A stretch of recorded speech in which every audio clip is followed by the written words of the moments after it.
No Jumper, coolest podcast in the world. I've been waiting for this to happen for a long time. Very, very excited about it. Consequence is in the building. Yeah. What's good? How you doing, man? I'm good, man. Thanks for having me, man. Very honored that you're tapping in with us today. Yeah. You know, we've been building for a minute offline or whatever, you know what I mean? So I'm excited to be here. Yeah, I mean, I feel like you've done a lot of interviews over the years, but they've always been kind of like current events oriented a lot of times, dealing with what's going on right in the moment. Yeah. I think it would be dope to do an interview where we kind of dig into the reality of your whole story, the whole way up. 100%. Yeah. Okay. So let me know where you want to start at.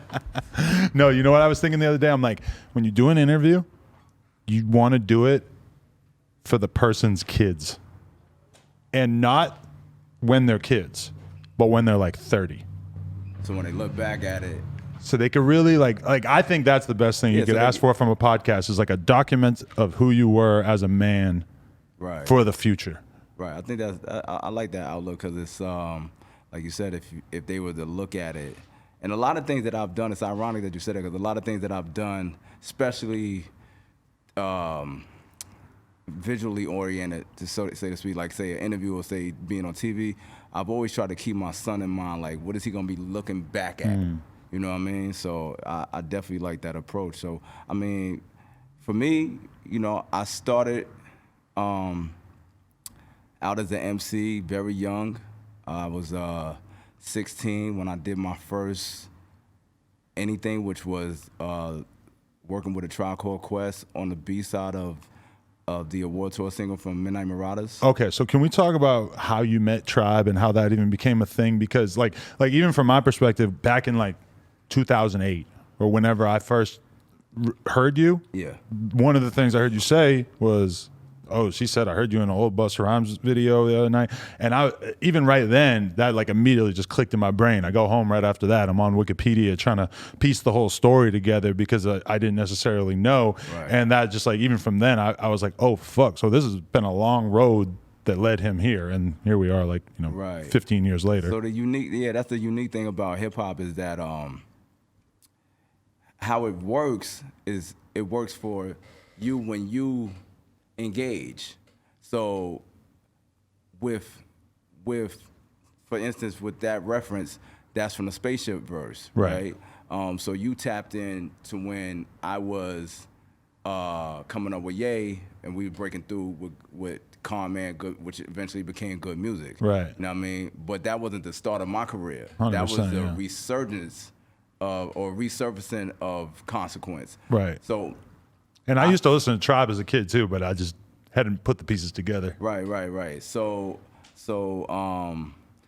like I was saying, my first official this is Consequence was on the B-side of the award tour single, which was The Chase Part 2. So for the Tribe fans that may be tuned in here, there's two Chase Part 2s. There's no Chase Part 1 and the Chase Part 3 or 2.2. It's the Consequence Chase Part 2 and Tribe Chase Part 2, which is on Midnight Marauders. Okay. I had a choice of being on that one, of the album version, or the B-side of the single. Now, because the original plan between Q-Tip and myself was that I was gonna get signed. Right. As a Consequence. So for me, the B-side made more sense because it was gonna help individualize me and not so like per se make me a group member at the time. Right. Now, if you go back, Tribe was originally 4 members, and by the second and third LP it was 3 members. Right. Jerobi had taken another route. So third album, there is the trio, and Q-Tip is basically looking to help me get signed. You know, we are family as cuz, you know what I mean? Right. So we're both from Linden Boulevard, and you know, I was like the next up from my hood. And so you had been knowing about them since you were a little kid? Or when? Yeah. So they were just kind of like the big dogs in your neighborhood and shit over the years? Yeah, well, Tip is, maybe 6 years older than me. Okay. So my cousin, Duke L. DeVal Turner, him and Tip were really tight in the street. You know, my cousin, he was in the streets hard. Like we all are from 192, which is basic. Is ironic. I named my label 192 Records, but we're all from 192, and that's where they shot Check the Rhyme. So if you ever watch Check the Rhyme and they on top of that Cleaners, that's a landmark in my community. You know what I mean? Okay. So at that time, though, it was like 192 was like a block, like you know, that's where it was at. That's where, you know, everybody was hustling. Then it was hustling, right? You know what I mean? So everybody was, you know, selling, you know, they selling crack 100 miles an hour up there. You know what I mean? So it was like a Queens version of like 125, or like you know, like a you know, just like any block in New York that really, you know, where it was at, where you could, you know, everything was up there. Shit is not really like that anymore. Nah, it's a different. People are in the house too much now. It's almost like it's a completely different planet at this point. Right. You know what I'm saying? But at that time, that's what was going on. So, like I said, I made a name for myself on 192 and then on Linda Boulevard, rapping, being outside, you know, 1, 2, and 3, and I actually had battled Run from Run DMC one night and did really well. That just randomly happened? It just really randomly happened. He jumped out of 190E, you know, and he's run. It was myself, another MC named Spank G, who was really nice at the time, Mr. Cheeks from the Lost Boys, who was Co-Cheeks at the time. There's a few people up there. Rumpelstiltskin and Busta Rhymes was up there. So, you know, we all was just, you know, and, you know, word got back to Tip that I did my thing, you know what I mean? And so he began to take more and more interest in what I did as an MC, and then which led to the opportunity of being on the Chase Part 2. And like I said, but that was all in lieu of me trying to get a solo deal. Now what wound up happening is, you know, I met a gentleman by the name of Dino DeValier, who went on to actually broker the Cash Money deal at Universal. Right. So he was my first manager. So he plugged me with a set of producers, worked on a bunch of joints. Tip heard him. Then, you know, Tip took more interest. He began producing a couple records for me. He played them for Puff. And Puff was like, yo, I'll sign him. And this was when Puff just had Craig Mack and Biggie at the time. Okay. So Puff was like, yo, he's ill. I'll sign him. Let me get him. You know what I mean? So there's a lot of things that simultaneously happening at this time. So at the same time, God bless the dead, Chris Lighty is Q-Tip's manager with Violator and Rush Management, working with Russell Simmons. So he also plays the records for Chris Lighty. Chris Lighty, in turn, is like, yo, he's hot. We should do something with him. So Q-Tip was in the midst of parlaying a production deal. At the time, it was supposed to be with Large Professor up at a lecture with Sylvia Rowan. And so would you have wanted to just formally join Tribe, or was it like not really? I'm gonna get to that. That was an option? I'm gonna get to that. But one more question as long as we're doing this is, what was your perspective on Tribe? Like, did you consider yourself that kind of rapper? Because maybe people don't remember as much, but at that time they represented something completely different in terms of hip hop. That's a good question.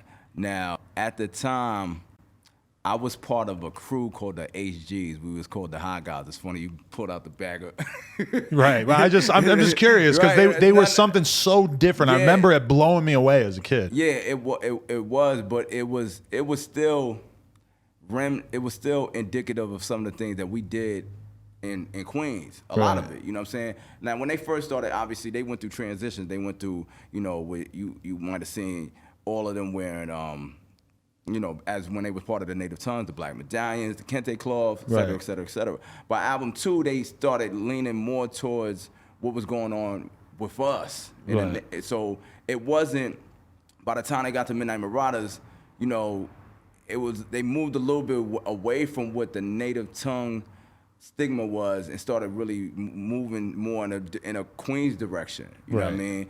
Just Q-Tip and Phifer for Queens. Ali's from Brooklyn. And like I said, when it got down to, when they really became, when it was the chemistry of Q-Tip and Phife, because initially the group's chemistry was Tip as the front man and they were bandmates.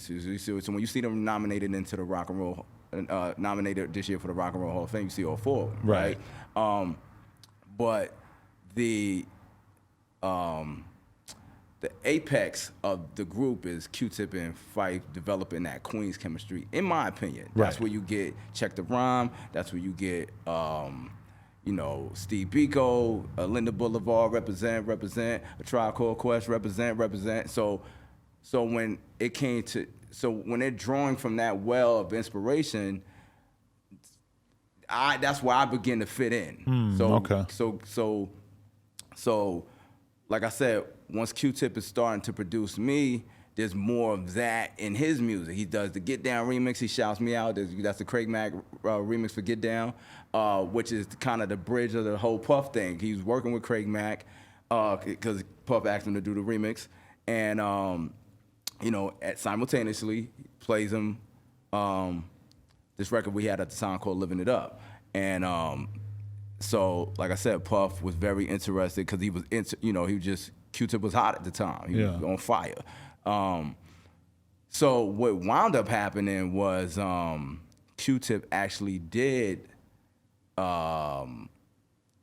circle back with me and was like, "Yo, look, we in his BMW at the time, and he's like, look, so Puff want to sign you." I'm like, "Oh, word? Oh, that's crazy." I'm like, "Yo, I finally did it." And this is at a time when Craig Mack is kind of huge and Biggie's not yet? Or is Biggie already is out? Flavor in Your Ears is huge. Okay. Flavor in Your Ears is huge. So everything is on a creep. They creeping up though. Right. I'm telling you, it's because it's moving really fast. Yeah. So this is 94 going into 95. Okay. Right. So simultaneously, Busta Rhymes is breaking away from Leaders of the New School. You know what I mean? So he's around us a lot as well. You know what I mean? So when Q-Tip comes to me and he explains what Puff wants to do, I'm like, like I said, I have been rapping, and mind you, I'm probably about 17 at the time. It's like it went fast for me. You were talking about all this grown man shit, all these big decisions, but then it's like you're not. And I'm doing all this as a kid. And you dropped out of high school already? No, I ain't drop out. No, I actually graduated early. Oh, wow. Yeah. That's the reason I've been around for. The brain is important. But you always meet people who you realize oh shit, they were grown when they were young. Like they got a head start on life. They were really doing shit when they were 14 and 15, whatever. You know, yeah.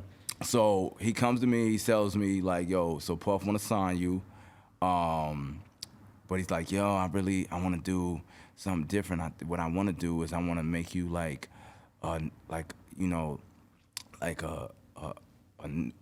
member of the tribe, like a new member. You know how the Wu be having a new character come out. I want you to come out like that, and then I'll sign you and get you a deal and all that.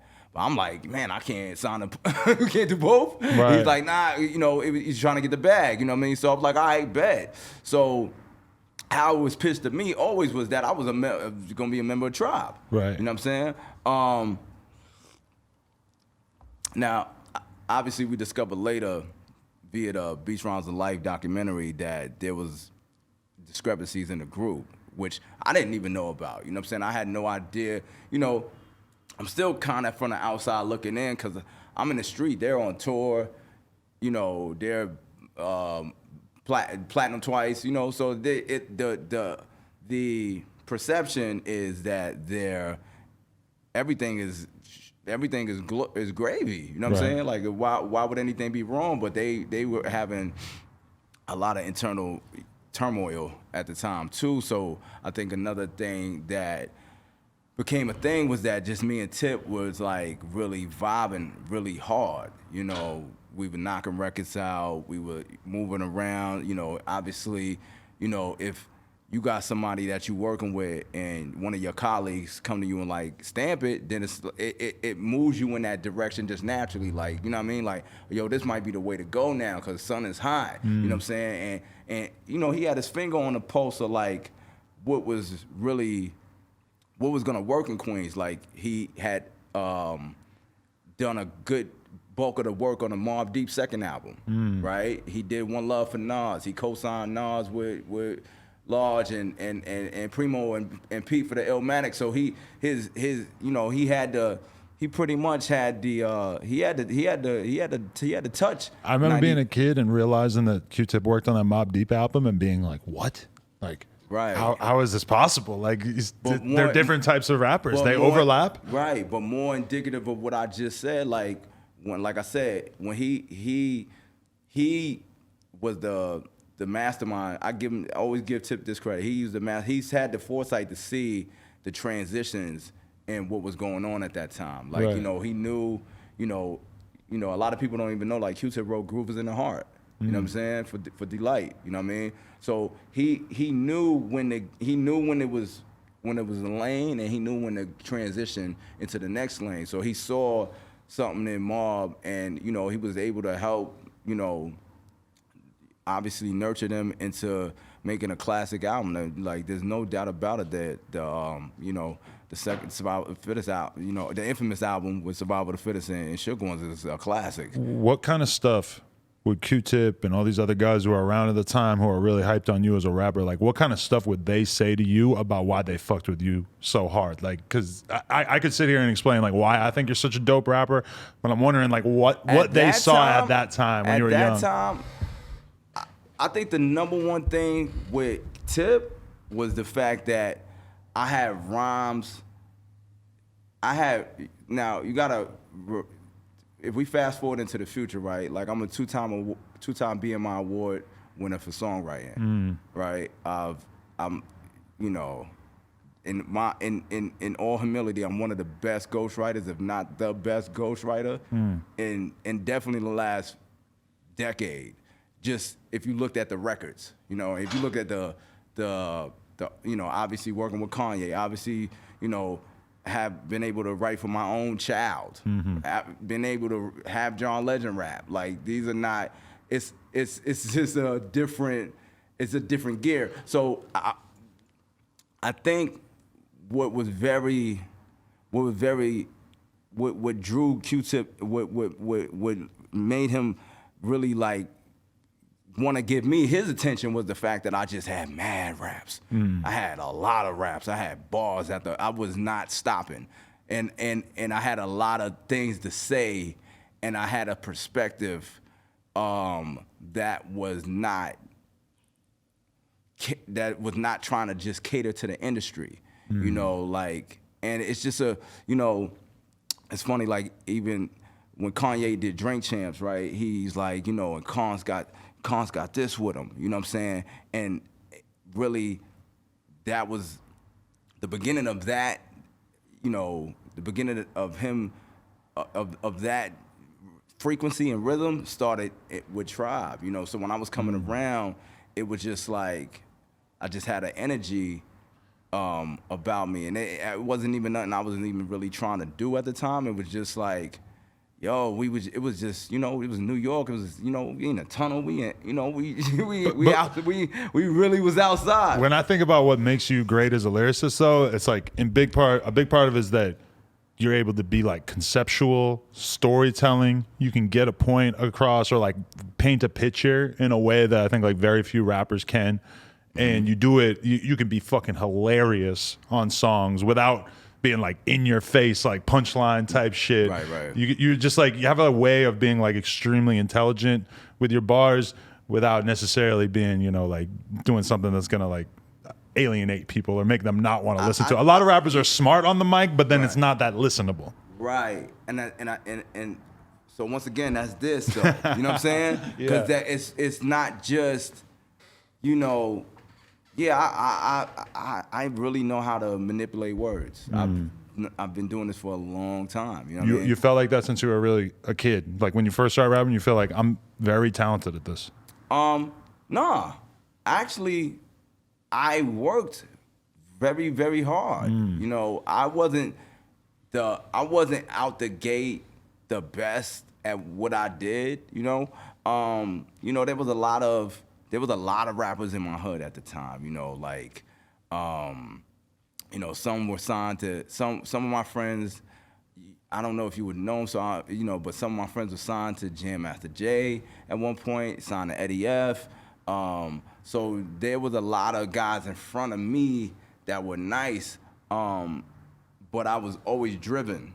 I always had to drive. I never had quit in me, never, not once. That's why no matter what I've been through in music, there's never been that, that emergency brake lever to get out. I've never been on that. You know what I mean?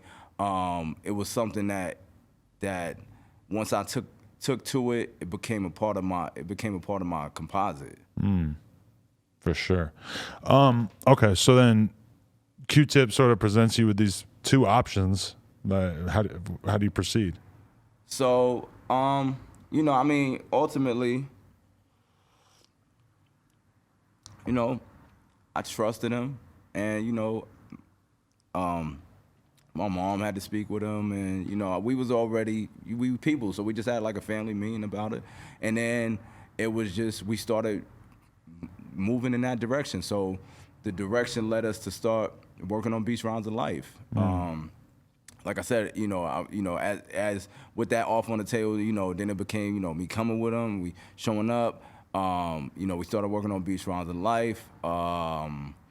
They had went through some label issues where, I wound up going to Atlanta with Phife for the summer of '95, and we had gotten a chance to like connect, and we really didn't prior to that, and so it was a little turbulence between me and him at first, just because of the fact that I didn't know that they had a problem, so I wouldn't be able to see his outlook on me coming in. I thought me coming in was part of the conversation me and Tip had, which I assumed he had with the rest of the group, but that unfortunately wasn't the case because of what they were going through. So I don't think, and in fairness to Q-Tip, he didn't have bad intent. He was trying to do what, make it make sense for him. Did they feel like you were being brought in as a replacement? Yeah, I got told that. I got told that. You could see how that might bruise some egos. Yeah, and I could see how that might yeah, absolutely. But in fairness to myself, they didn't see the things that me and Q-Tip were one-to-one getting into. You know what I'm saying? I remember me and Q-Tip went record shopping, and we're in Jersey City, and Juju from the Beatnuts and Large Professor had dropped us off, or was supposed to meet us out there rather. So we're in Q-Tip's brand new 325, and we come out, and and this time, it's funny because at this time in Jersey City had the highest rate for stolen cars, and somebody tried to get them. You know what I mean? And they left the joint in 4 flats, popped the locks. It's crazy, right? Whoa. We come out, we like, what the fuck? You know what I mean? And long story short, like, I guess whoever was responsible for it that sent some dudes at us or whatever the case is. And so we was like in a situation where we was back to back, just me and him. You know what I'm saying? Juju and Large ain't come back for I don't know what happened, but it was just me and Tip, and things like situations like that was just making me and him become like cross fingers, because he was like, yo, he had gone through being in a situation where having a fight with Rex and Effect, where he didn't, he wasn't really happy with how that had manifested. You know what I'm saying? He ended up, I jamming, and with the block had to come on the strength of that, and some of the Zulu guys or whatever. That story's all out there. I got to do my fucking Googles. If Rex and Effect was beefing with them, I did not know about that. It was a serious situation. Like, it was serious. Wow. Okay. So I think, especially when you're in a leader position, you always want to make sure that you got somebody that's, that's kamikaze for you, straight up. Like, yo, fuck that. This is what it's gonna be. Right. You know what I'm saying? Like, because number one, for me, I looked at it like, man, the man is helping, regardless of whatever, of family, whatever. If we running together and we eating together, man, I ain't, I'm not. I'm with you. I'm back to back with you. You know what I'm saying? That's just what I was taught. You know what I'm saying? I don't know no other way to do it. I don't know that, yo, you get into a problem now, that's your situation, and not our situation. Right. You know what I mean? So, so things, like I said, things like that were bonding us, and, and unfortunately for their situation, you know what I'm saying, the success was taking a toll. I don't, they have been, Q-Tip and Phife have been best friends since they were like 5 or 6. You know what I'm saying? So I would never say that they weren't fucking with each other, because that wasn't the case. But there's growing pains with everything. And especially with a group. We see with it over and over success. and over. Yeah. You know what I'm saying? The group shit is one thing, but it's different when, one person gets attention at this time, or and then you start getting that competitive, like pussy is some shit, man. Pussy is some shit, man. I don't watch pussy do some shit, the motherfuckers, yo. I can see it. So this whole time that you're running around with Q-Tip, though, are you also kind of thinking like, holy shit, I could have been with Bad Boy? Because they start blowing the fuck up pretty soon after, right? Nah, because the thing is, I never, eventually, because when that message came, it came as a kite. So I didn't meet Puff until a little bit later, once I was out, and me and Puff ended up being, we cool. Were you looking at Biggie and Mace in those fucking shiny suits and just thinking, God damn, I could have had one? No. Nah, I wasn't on that. I had, because the thing was, I had a hit record with Biggie's wife. You know what I mean? Stressed Out was the big single for Beach Rhymes of Life. So I kind of got the Bad Boy look and still stayed with Tribe. Right. I had really it wound up materializing as the best of both worlds anyway. For sure. So what ends up happening with the Tribe situation? As far as? Well, you're running around with Q-Tip. Like, how does this situation progress? So like I said, maybe I jumped with saying, speaking about Trust Out. So like I said, we wind up finishing the album. And like I said, it was a process, definitely, but we got to the finish line. The first, to set me up, I wound up in Busted Video for Woo-Ha. So that's when they kind of was starting to plant the seeds of me being in the group. Oh, that was the video. Okay. Yeah. So interesting. So that was that was definitely a look, because back then that's when videos really held a great significance as far as like people on the street, and at that time, visually, Busta was going crazy. His videos were so wild. I had never seen anything like it. That. There was nothing like Woo-Ha. Yeah. There was nothing like Woo-Ha. You thought he was the craziest motherfucker on earth. That's why it's kind of weird for me to even imagine him as a regular dude just hanging out outside the store or whatever like that. No, he never was like, Busta not a regular person, man. He's not a regular person, yo. He's never like, even in his most low key, he's just not a regular person. Like, you know what I'm saying? Like, he's he's on a different type of time all the time. Right. You know what I mean? Wow. Okay. So yeah, they hook you up with the appearance and that video and stuff. Where does it go from there? So, Woo-Ha, then we begin to do shows.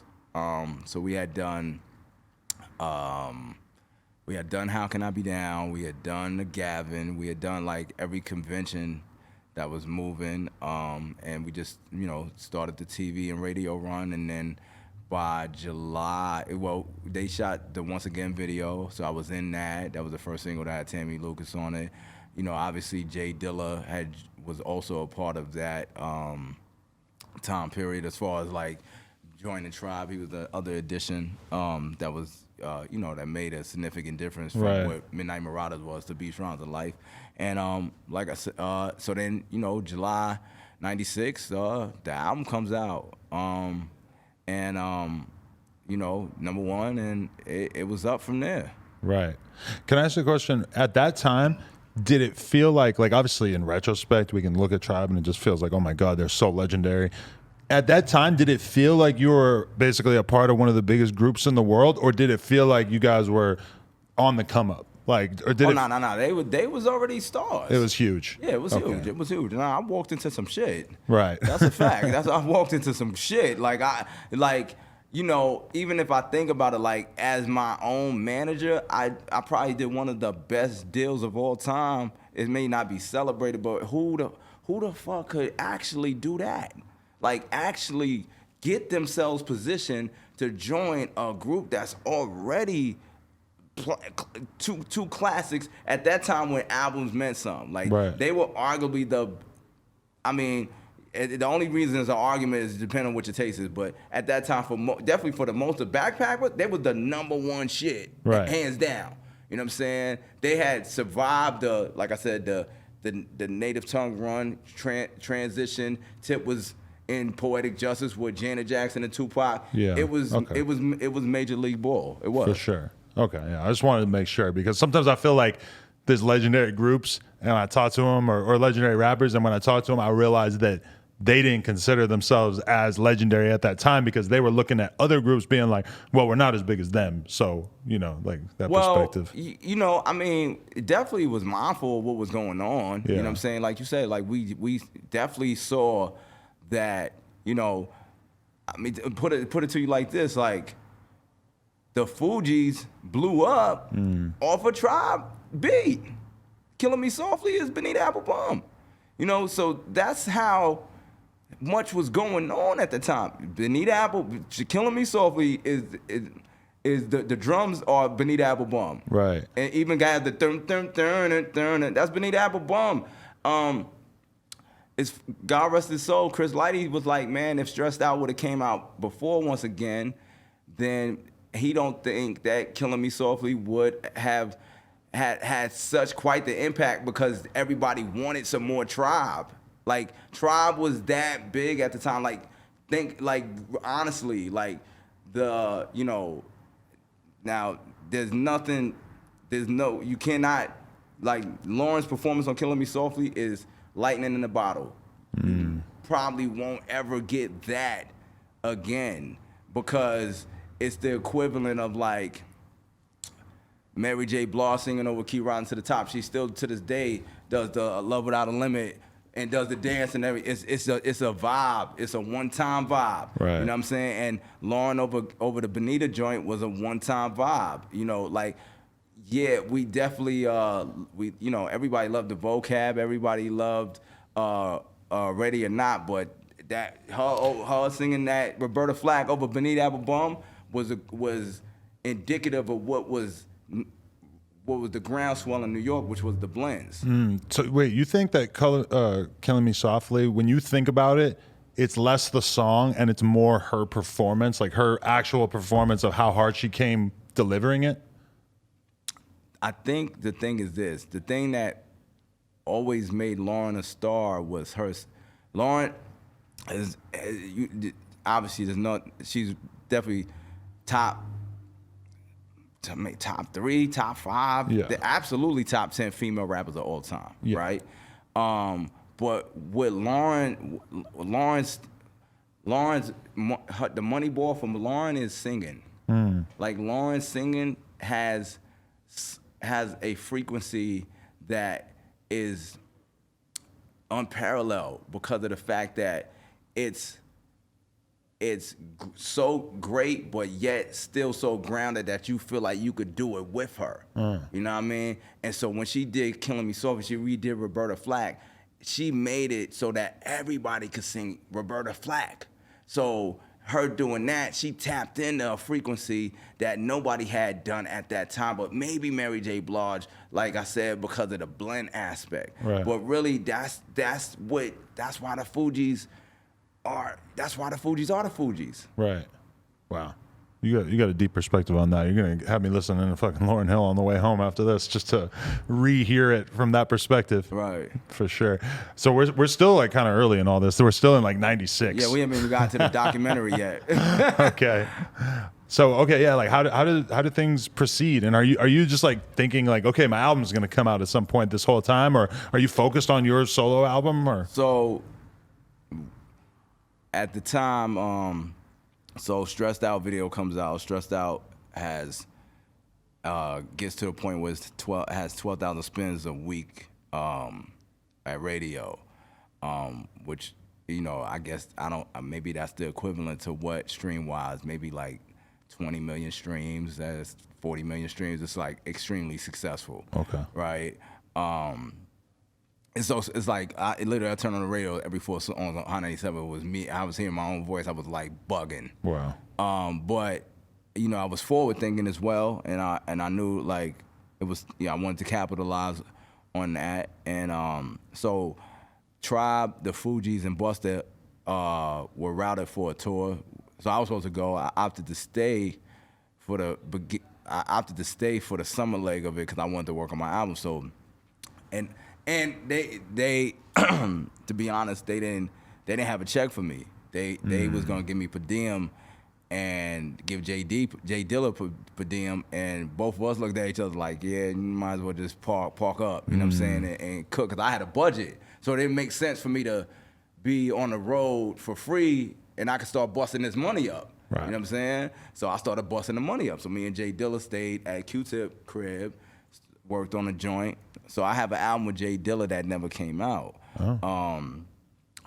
That actually features Coco from SWV and Havoc is on that project as well as Busta. So what wound up happening was I came out on the road. I had the album finished. They were still going through a lot of turmoil. It was getting worse as far as like the group with them on the road. So because of that, we, you know, there was just, I didn't, just to be honest, the execution of my solo project, it fell flat. It wasn't done right. I was left to kind of do a lot of it on my own, which wasn't really the play I signed up for. Right, you want Q-Tip in your corner. He's supposed to take you to a higher level here, right? Right. Now he did do some things, but it was just, I think at the time he he was 20, I think he was like 26, 20, which is young now. But then it's kind of like for somebody who been in the game since, like, I think he made Benita Ababon when he was 16. He been in it for a decade, and I don't know. I think it just kind of hit the ceiling. So with that being said, that project wound up. I had a choice. It kept getting pushed back. We put like one white label out. I wasn't satisfied with what was going on, and I just it was like, yo, so we're not gonna put this out till next year. I said, yo, you know what? Just do me a solid. Let me go. You know what I'm saying? Because I see what's going on, and I didn't feel like I deserved that. I felt like I was a better rapper than you can't go from, in your own head, it's a mind fuck. You can't go from, yo, I got a record that's doing 12,000, because Stressed Out was something I came up with. Right. You know what I mean? Me and Q-Tip, that was the epitome of our, like I said, the bond. We came up with that. Phife ended up being on the video version, but that was more of a label thing. It was really something me and Tip came up with. Right. You know what I'm saying? It should have just been a Consequence record. You know what I mean? But the fact that it worked and had us on. I was on David Letterman. We were on David Letterman. I wasn't by myself, but the group, we performed the record on David Letterman. We performed the record on Rosie O'Donnell at the time. We was on Moesha. We were on all that. It did everything you supposed to do, and that's when I started really. It put me in the executive's mindset by default. Cause I was like, cause I'm seeing what's wrong, and you're not gonna put my project out. Well, all right, why? Like, right. I need to understand. I need to understand. You gotta make me understand how. You gotta be able to make me understand how being successful somehow is not working. But that's interesting that you were thinking like a grown up even when you were young as fuck. Yeah. Right. And I'm like I said, when all this is occurring, it's 18, 19, 20. Because most rappers are just like, fuck the label. Fuck Def Jam. They didn't put my album out. Right. Instead of thinking like, all right, well, why? Right. Maybe I can understand. And I'm like, nah, I couldn't have got this far to have to argue. Right. You know what I'm saying? Like, because me arguing is me taking away from the fact that I know I'm not, everybody's telling me, yo, I mean, everybody in the game at that time, yo, son is ill, son is the illest little young nigga, boom, boom, boom. So, and even in that setback, I still had the confidence that I knew at some point I was going to propel forward. Now, that's what. So essentially, I asked to be released. So then the other thing was like, then the next album, the Love Movement, came around, and they wanted me to be a part of it, and I just was like, I couldn't picture that. You know what I mean? Like, I was offered to rap on it. I ain't do it. I was like, nah. Did it feel fake by that point? Fake as fuck. Yeah.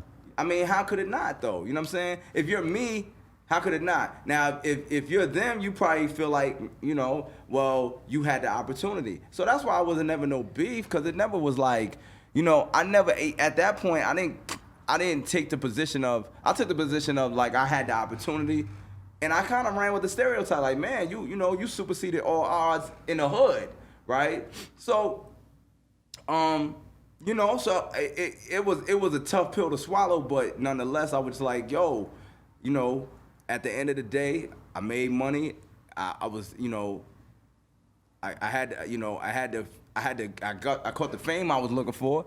I just didn't know what was next.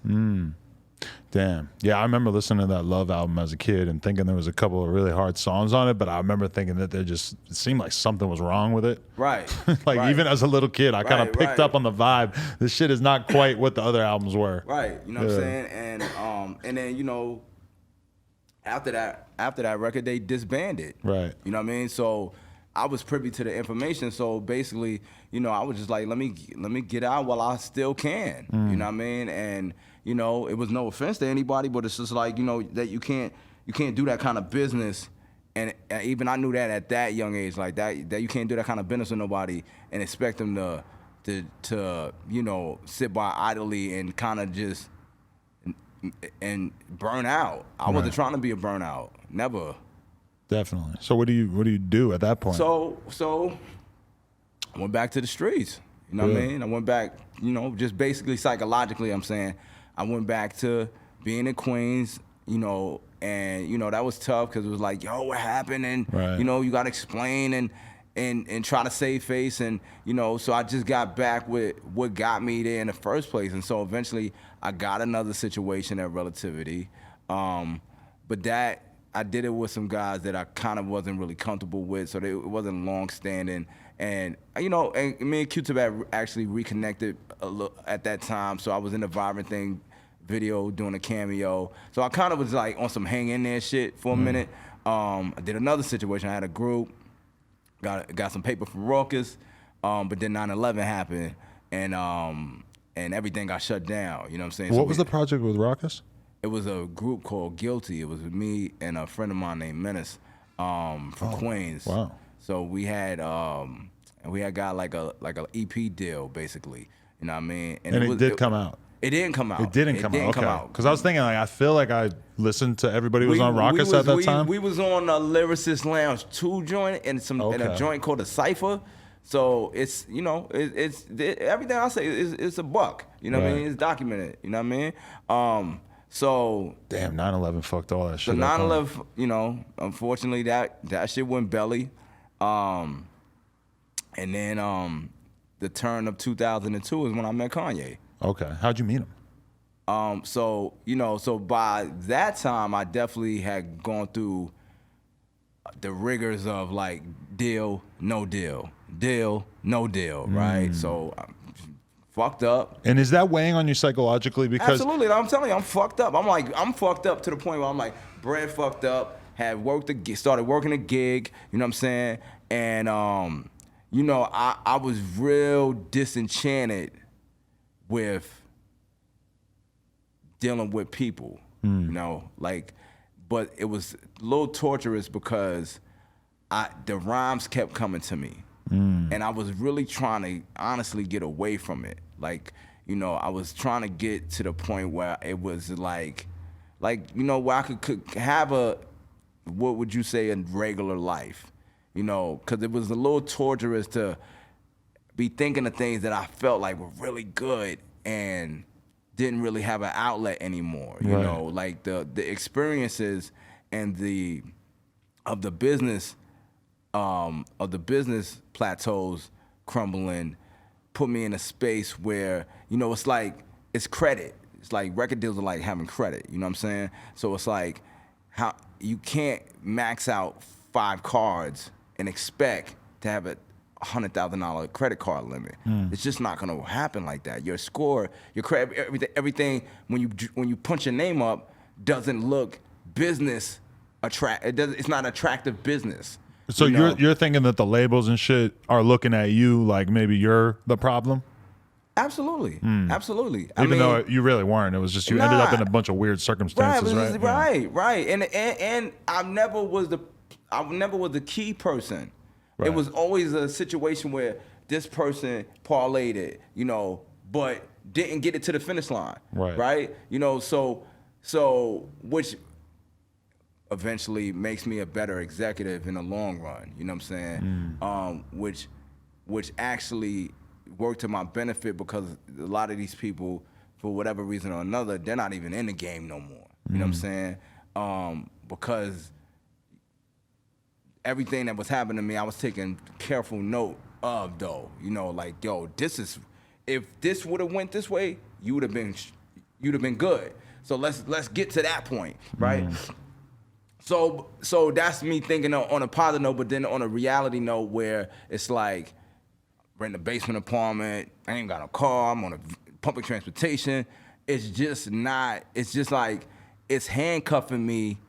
I don't, you know, I'm in relationship, may have a girl, may not got a girl, or just partying and, you know, a little bunch of side joints, you know what I mean? But nothing serious. I ain't, you know, like I'm starting to get older now. I'm like, man, am I gonna ever have a shorty? You know what I'm saying? Because the game is taking so much from me, you know, from an energy standpoint. You know what I'm saying? Like, you can't take these kind of hits, and go through these emotional highs and lows where it's like I said, you know, you essentially start out as this, and then you see things dwindle to this, and then you kind of get back to this. You know, it's almost like a erratic heart chart. You know what I'm saying? And getting on the mic as a rapper is all about coming in confident. Absolutely. And if you're kind of like constantly having the rug pulled out from under you, it's like, how are you really going to get on the mic and do it as if you're a fucking kid doing this for the first time? You know, you kind of might lose that spark with the industry fucking with you. Right. It's wear and tear. Yeah. You know, like, it's funny, like you said that, because it put me exactly when I did the Shades of Hip Hop. I did the Shades of Hip Hop cipher with 50 Cent for the first time anybody seen him. It was me, 50 Cent, Nori, Punchline, Kid Capri, and the Trackmasters. Legendary. You can go online and see it. I gotta see that. And I remember, you know, like, it's like even when I look at myself, it was like I had a polo joint on that nobody had, but then I had a shade. Like, I wasn't in full go mode. You know what I'm saying? And to your point, it's just because, you know, as an artist, you got to be able to release. You know what I'm saying? It's really important to release. You have to be, if you're kind of has a little bit of apprehension, people can hear apprehension. You know what I'm saying? Even I'm sure on what you do versus any other part, like when you're not in that seat to where it's like, you know, this is working, you know, sometimes I can help you, but over time, it's like the same thing as like a pet bull. Like, a pet bull has to know that it's not all bark, right? Or eventually, it becomes a mutt. You gotta get that off. You gotta get that. You gotta lock. You know what I'm saying? Right. To keep going, to keep building on that. You know what I'm saying? So it was hard. It was tough. It was tough. Definitely. Okay, so yeah, you meet Kanye, and what are the circumstances? So once again, like I said, we at the turn of, and it's ironic that the documentary came out because this was exactly 20 years ago. So 2002, I get a call from 88 Keys. 88 Keys is someone I had met during my tribe tenure. You know, he actually worked on that record that me and Jay Dilla did. He did he did the beat for the Busta Rhymes feature. Okay. It was called Amani Frames at the time. So A and I stayed tight through the travels because he was a real staunch believer in that project. He, I mean, if you ask him to this day, he's like, yo, what's your take on Hostile Takeover? It'll be like, yo, that shit should have came out. That shit, yo, he got jerked. And in a weird way, does that feel like there's just a chapter of your life that was supposed to be this really important thing that just the world didn't get to consume it, and it just feels like wrong to you? Absolutely. Like these albums are chapters in your life. Absolutely. Yeah.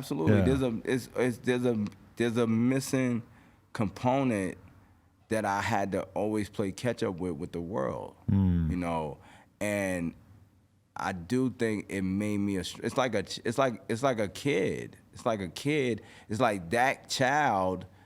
I don't want to equate. It's music, so I don't want to equate it to the death of a child because that's a little OD. But that child just never. It's like that child never got to do the things that a child in that position would have done. People always say a rapper's first album in some ways is like the easy one because it's all of your stories for your whole life leading up to that. Right. They never really talk about the possibility of that just not coming out for various reasons and what that might feel like. And then understanding like also like my situation is very unique too because arguably you could say Beach Rhymes of Life is my first child too because of the fact that like I contribute. I'm on 8 joints.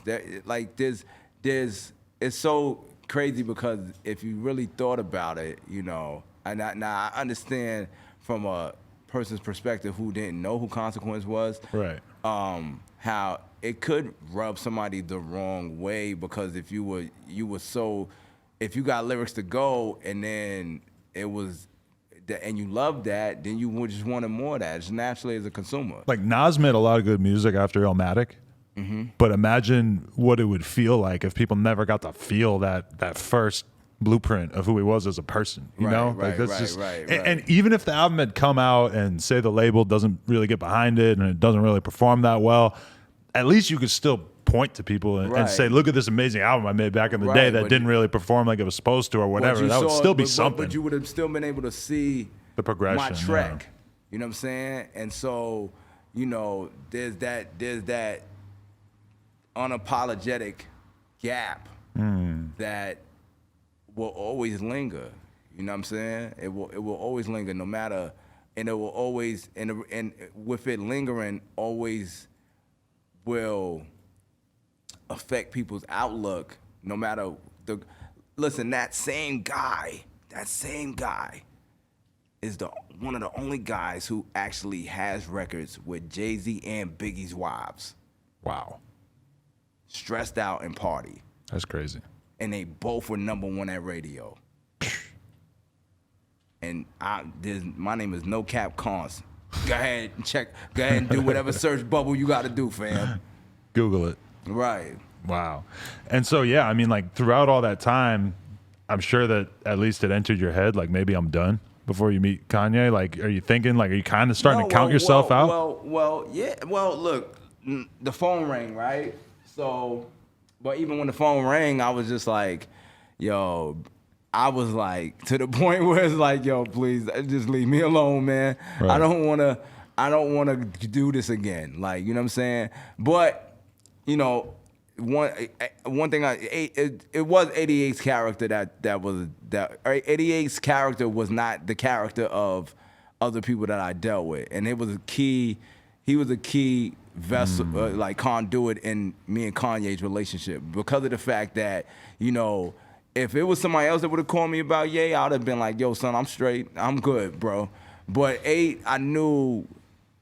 He's a good person, and I know he didn't mean me no harm. Right. You know what I'm saying? So I was willing to go on that. I told him, I was like, yo, I need this, because I ain't really had no bread at all, flat broke. You know what I mean? I'm like, yo, I could get out there. I need you to get me back. Right? He was like, all right, nah, it's cool. It's everything cool. Just come through, Quince. And was he intending to put you together as an artist or you as a writer?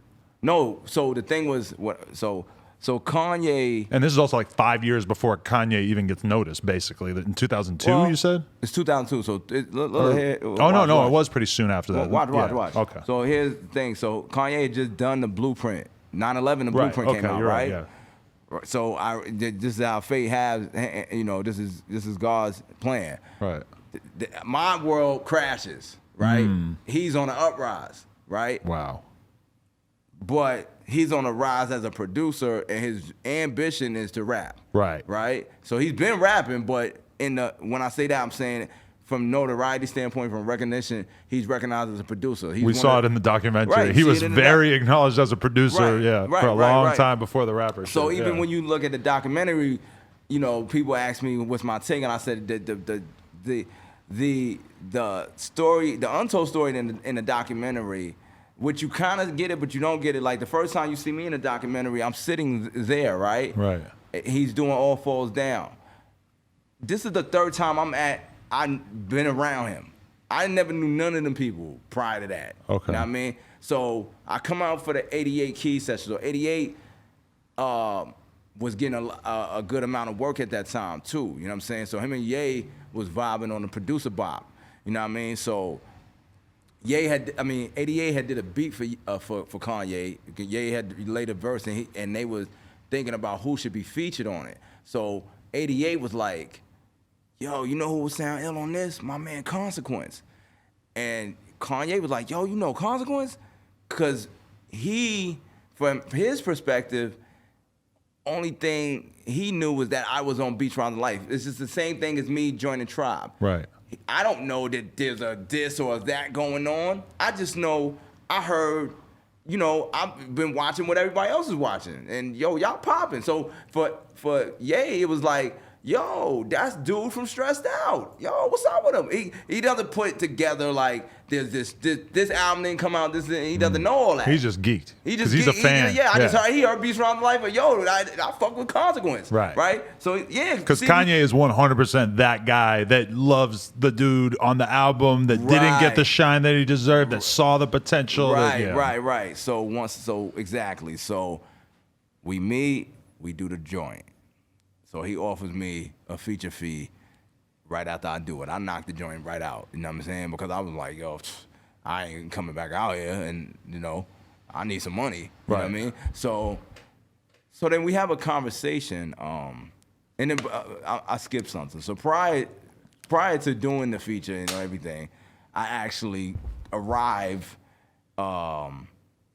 at his place. He's staying in Newark. He has like a penthouse suite, but there's always the funny story. Like he had a penthouse suite, but it was over a rehab center for crackheads in Newark, right? So he's like hood balling right now, right? Oh my God. So like he balling, but it's fiends on the other side of the building, right? Wow. You know what I mean? Walking around looking for a hit or whatever. You know what I mean? So.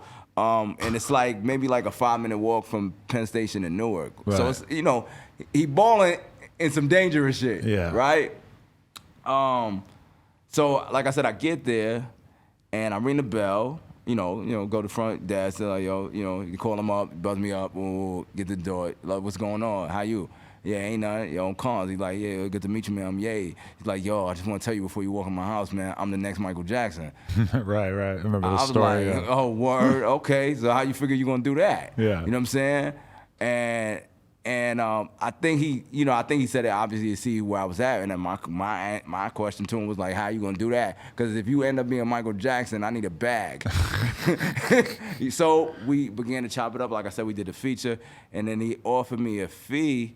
But then with a contingency, he was like, yo, so how much you charge? I'm like, he said, what's your rate? Like $3. I'm like, yeah, that'll work. You know what I'm saying? 3,000? Yeah. I'm like, yeah, that'll work. I'm like, probably sounded real good. Yeah, I mean, yeah. You know what I mean? At the time, I'm like, yeah, that'll work. He's like, yo, but I could pay you, but then the thing is like, so what are you trying to do? I'm not trying to do nothing. You know what I mean? That was just my honest answer. I'm like, I'm not trying to do anything. I'm chilling. I told him, I'm like, I had been working on some joints in my spare time, but I didn't trust producers anymore. Like I didn't had done, had engaged with a few different producers, and it really didn't lead to anywhere. And, and obviously with the Tribe situation, because he asked me, he's like, yo, you kind of just disappeared after the Tribe shit. He's like, yo, what happened? I'm like, yo, look, man, I'm not trying to throw no dirt on nobody's name. It shit just ain't work out. You know what I'm saying? So, I mean, it's all good. I'm living, you know what I mean? So he was like, yo, look, like, I'm trying to put my album out. That's my goal, but, at the same time, my day job is kind of like producing for Rockefeller, but that's not what I want to do in the long term, you know what I mean? So he was like, yo, basically, because I scorched the joint that we did. So he was like, yo, what if we did what if you came through, because I don't really know nobody out here, what if you just started coming through, and we just worked together, and eventually, I will, because I really would like to do an album for you. I think you should. I don't want to get into that shit, but I think you should have been came out. So I was like, let me think about it. You know what I'm saying? At this point, you're not contractually obligated to anybody. You can sign and you can push it. Man, I'm about to get evicted. Well, yeah, right. That's the only contract I'm worried. I'm about to break the lease. I ain't worried. That shit is gone. But you're kind of trying to put it on you're not fucked up to Kanye just because you don't want to tell people. I can't hide it. Okay. You know what I mean? My parents. I'm not I ain't come over there right. fake hooping. I ain't come over there fake kicking it. I'm like, yo, my value was in me rapping. You know what I'm saying? My Avrex was old and dirty. Right. It shit just was what it was. You know what I'm saying? It wasn't at that time. That's what it was. I've never pulled punches about it. So everything that I, even when I eventually got to my solo album, that's why I named it "Don't Quit Your Day Job," because I never was gonna be the guy who, all of a sudden I turned into, Young Billy overnight. It wasn't like, man, I worked at every dollar I ever got in my life, bro. Right. You know what I'm saying? So at that time, I was hit. I was fucked up. You know what I'm saying?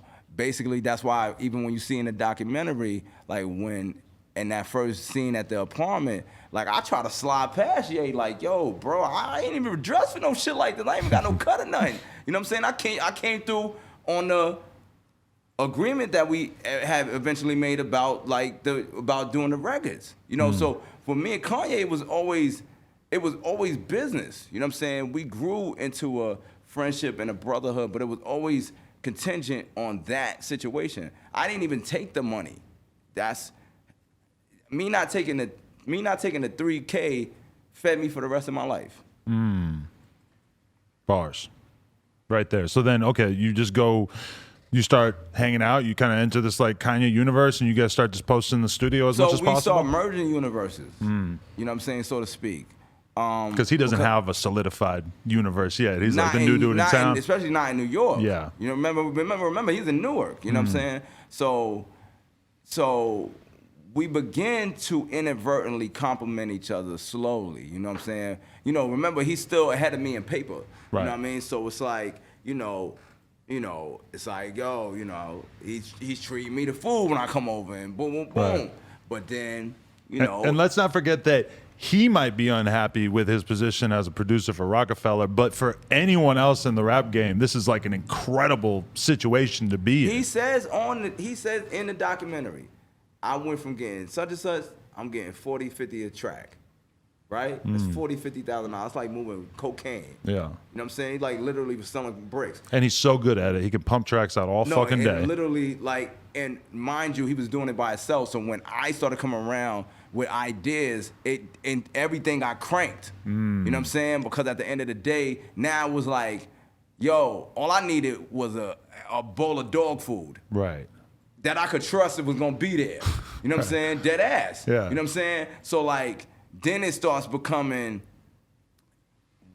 a situation where it's not just the beats. Now he's putting, you should rap on that. Or he throwing on beats, and because I'm a little comfortable, like you said, once you get into a zone, then it's oh, I ain't really worried about food like that and somebody jerking me around, now I start gunning. Now I get the pet bull back. You know what I'm saying? I always give Ye credit as my brother that he got me to unleash the beast. You know what I'm saying? Because at the end of the day, he put me in a comfortable situation enough where I could fucking dog shit. You know what I'm saying? So, and it was a growing process because it's like, you know, when somebody's in your pocket, and I was in his pocket. You know what I'm saying? Like I said, I'm coming around like boom, boom, boom, but then I start coming up with $1 million ideas. You know what I'm saying?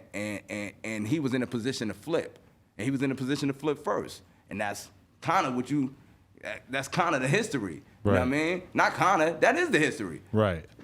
So what kind of ideas are we talking though? And like like for instance, right? Like the first freestyle that he ever got placed on an album was on DJ Envy album, and he redid a million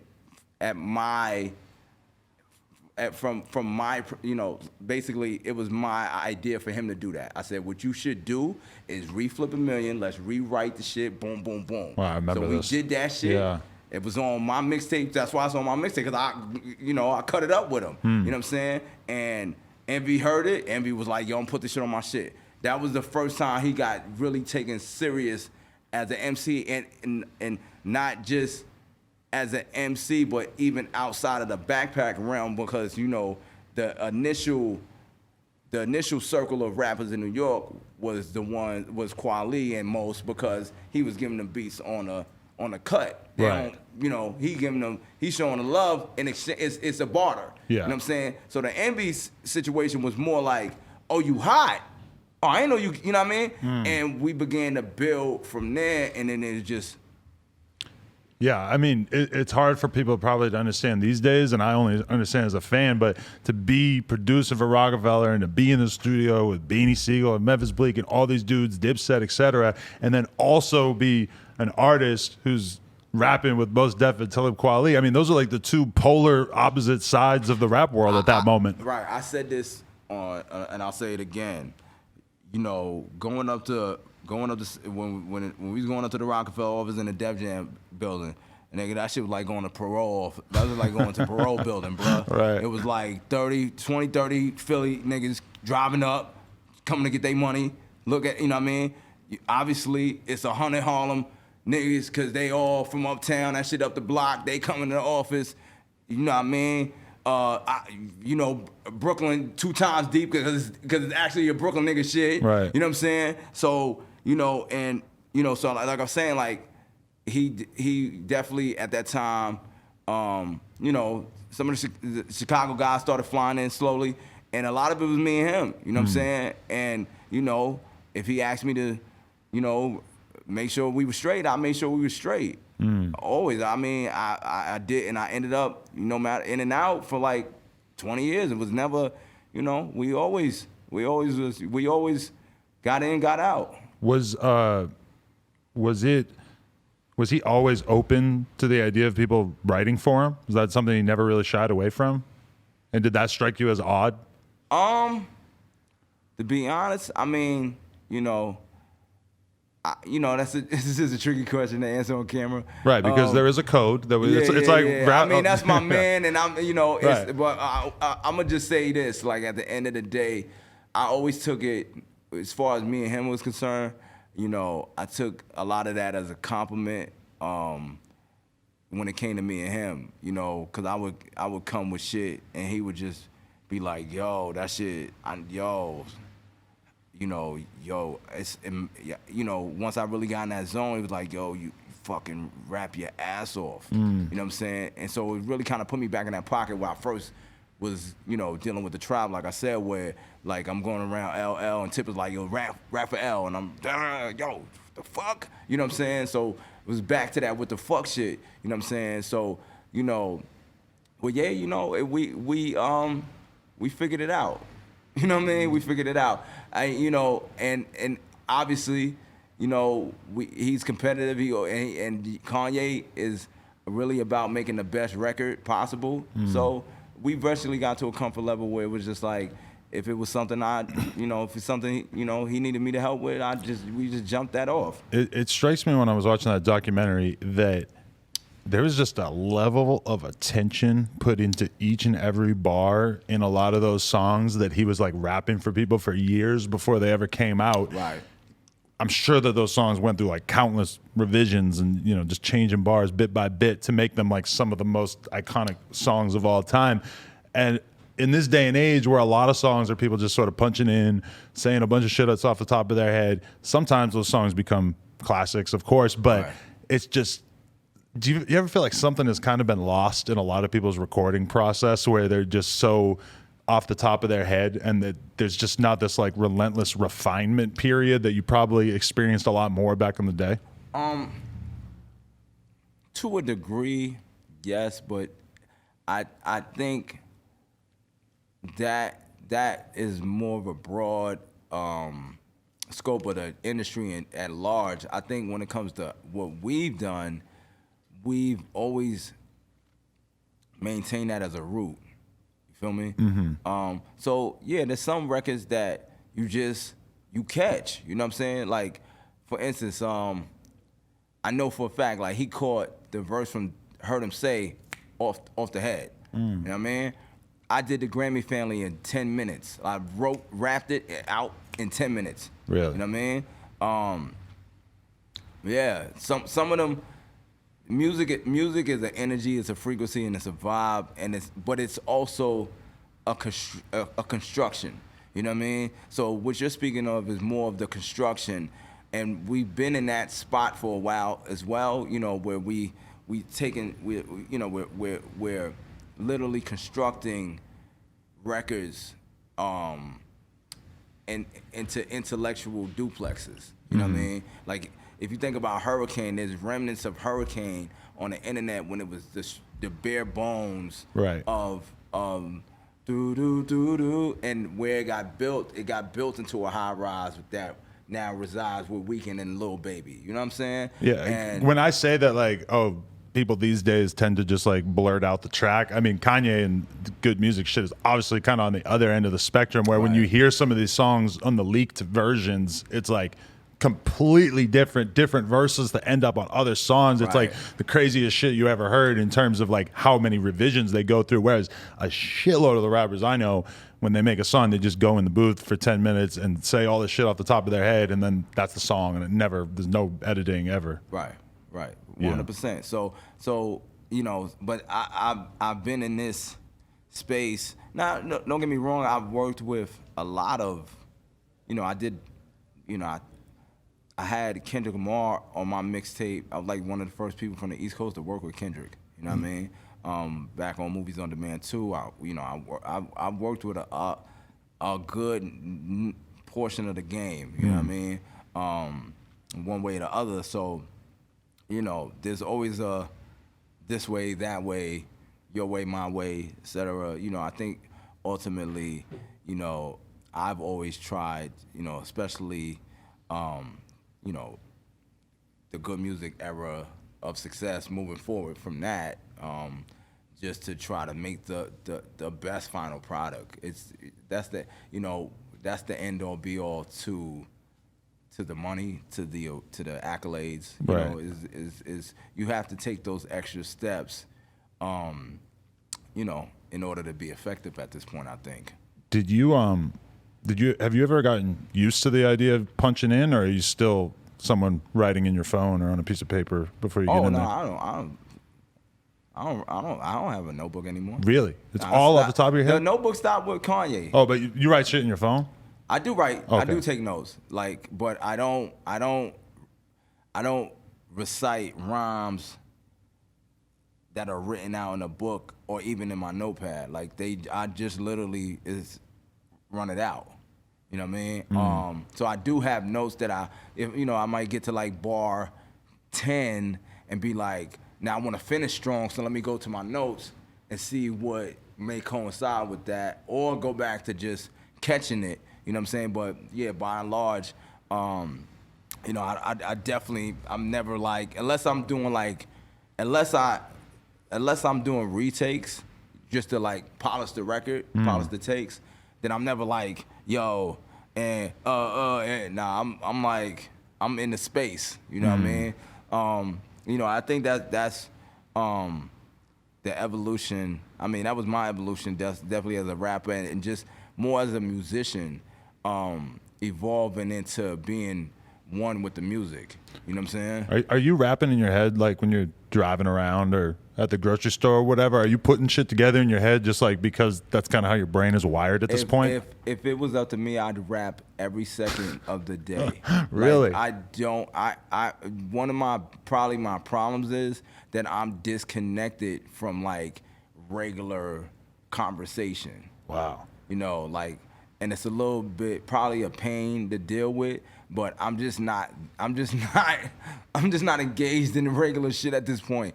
It's hard for me. Like, I can't go from everything that we just talked about, right, and figuring out how to be successful, and then somehow spin back to like conversation about or having small talk. Yeah. It just doesn't work for me. It literally, if my brain was in a space, because it's like, for me, it's a certain space my mind has to be in for it to pour out. You know what I'm saying? So, you know, if I have an argument, right? Let's say I have an argument with somebody, that veers me away. That doesn't help me rap. That veers me away from like the absolute. I remember when I wrote "Gone" from Late Registration. One of the best songs of all time. Thank you. Easily. I was in L.A. We were out here. We were working with Puff. I think some of that's in the documentary too. So, Kanye had made crack music originally for Puff, and he made "Gone" because he and I were supposed to rhyme on J-Lo's "Get Right." And I didn't, and they didn't want me on it at the time. So he took the rhymes from that and put it on "Gone," right? And so, but he was like, "Yo, you gotta, I ain't do the J-Lo shit. You gotta kill this shit, right?" So I'm out here and I'm like, it's not clicking to me. And it was just too much shit going on. Some motherfuckers in the studios, bro, it's woo, woo, right? I said, "Yo, I'm gonna be honest with you. Let me go to New York and just go do this shit. I'm gonna have it for you in 48 hours." I go home, I chill. I just lay on a couch in Queens at my people's crib. When I tell you I dreamt this, once my mind cleared up, I just dreamt the whole verse. Wow. I like literally was like, yo, hit it like this and just do the "Gone" shit over, boom. So I was like, I thought about my homie who had died. I'm like, I've been pouring out, so looking for the fact that my pal's gone, trying to help his mama with the fact that the child's gone. And since we used to bubble like a tub full of cow gone, guess it's only right that I should help her from now on. But since they got a foul on, what could have gone wrong? Now they ask the cons, how long is this going on? And maybe all this money might have gone to my head, because it got me thinking money might have gone to the feds. So I had gone to the dread, but he had gone up to bed. And when I came the next morning, he was gone my bread. And with that being said, I had gone my instincts, gone to the spots where they go to get mixed drinks. But looking back now, I should have gone to the crib and gone to win, because I'd have gone about 10. But I had gone with my friends, we had gone to the bar, heard a nigga talking shit, so I had gone to the car. And now the judge telling me that I had gone too far, and I'll be going for 20 years doing time behind bars. Since I'm going to a cell for some petty crimes, I guess I'm going to the well one too many times. Here you go, Ye. It's tight that you like could kind of tell that I really, really wanted to hear the verse at that moment. Like I was thinking like, fuck, can we stop this and just play that song real quick?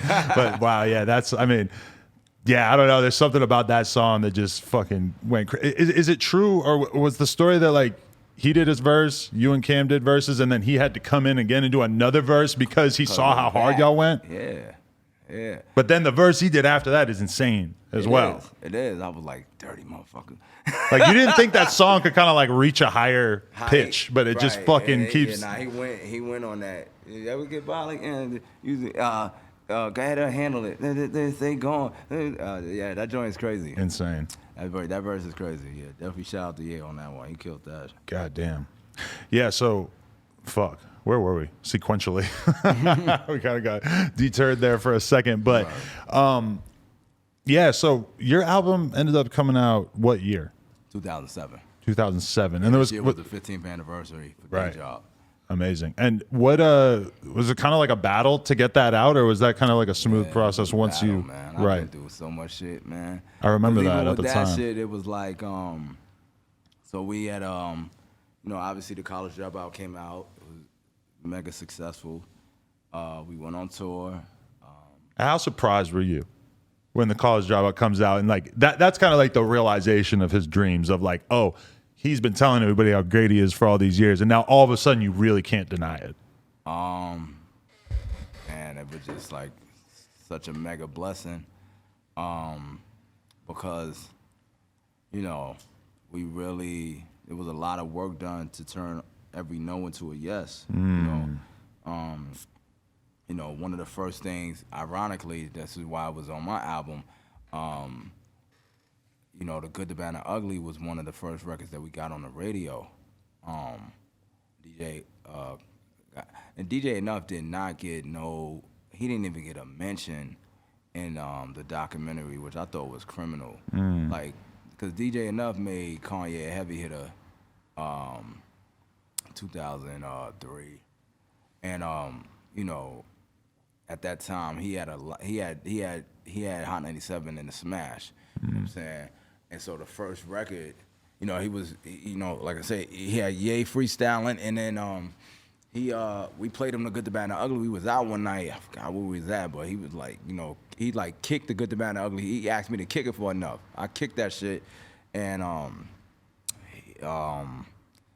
Enough was like, yo, this shit is crazy, yo. Send me that shit and watch. And we sent it, we got it done. We sent him a bounce out to 1880. Shit wasn't even mixed. Right. You know what I mean? Yo, the man played that shit for 3 months straight, started the show with that shit. Right. You know what I'm saying? Once again, that was like another $1 million idea, essentially, because, credibility is priceless. You know what I'm saying? Especially like it's funny because, especially like in a situation for Kanye, because he had money. Right. So it wasn't a get the money thing. It was literally the credibility and the belief. So that record was definitely a record, and Ye always understood it. Kanye paid for that video out of his own pocket. You know what I'm saying? Because he knew the importance of what it meant to the cornerstone of his career and good music. Right. You know what I mean? But yeah, so it was that. Now obviously another thing was the mixtapes. We did the mixtapes, and once again with that, like having that 1 million joint, we knew we were having the conversations, and we knew, I definitely knew, I was like, there's no way I'm getting signed without putting out a mixtape, because at that time G Unit was tearing it up. That was like the way to get hot. That was the way to get on, right? You know what I mean? And you had to put the elbow grease in, but that was the way. So we started that. Obviously, he gets into the car accident. That's a setback, but it was like one step. It was like one step backwards to propel 2 steps forward. Right. So he healed up. We eventually linked back up because he was out here when he crashed the joint on Wilshire, I think. Yeah. So we was out. I was still in New York. He healed up. We met up in Atlanta for All-Star Weekend that year, and then we just started. We really was dedicated to getting this shit together. Let me ask you this. When I was watching the documentary, and this is coming as someone who was a fan pretty much from the beginning of his career, because I remember hearing him first on Blueprint 2 and just being like, what the fuck was that verse? And just ever since then, been tuned in, watching every step of his career. Watching that documentary was probably like the most engaged I've ever felt in a piece of content in my adult life. Like, it was so incredible just watching him realize his dreams and watching that look in his eye of just knowing what he was meant to be and just having to convince the world of it, and just like seeing all that footage for the first time and just realizing how right he was about his own talent was just like one of the most incredible experiences as a viewer ever. Yeah. As someone who's there, what did it feel like watching that documentary? It really felt like walking through a time machine, And what's so crazy is that the significance, like when I hear someone like yourself, or I get a call from someone in the game, and they're like, yo, that shit was so crazy, yo. Like when obviously when episode 1 came, phones ringing like, yo. Yeah, week after week, and just like, more and more memories. Crazy, yo. I can't believe that was what was going on. It's like, to be honest with you, that's that was really just the tip of the iceberg. Because, I mean, even Cootie says, you know, some of the things he, you know, there's so many things that, you know, a lot of, definitely Cootie and Chike definitely had a lot of footage, obviously. But there's a lot of just, you know, like I said, like some of the turning points. Because in episode 1, it kind of goes from, he's in Shaka Pilgrim's office playing All Falls Down.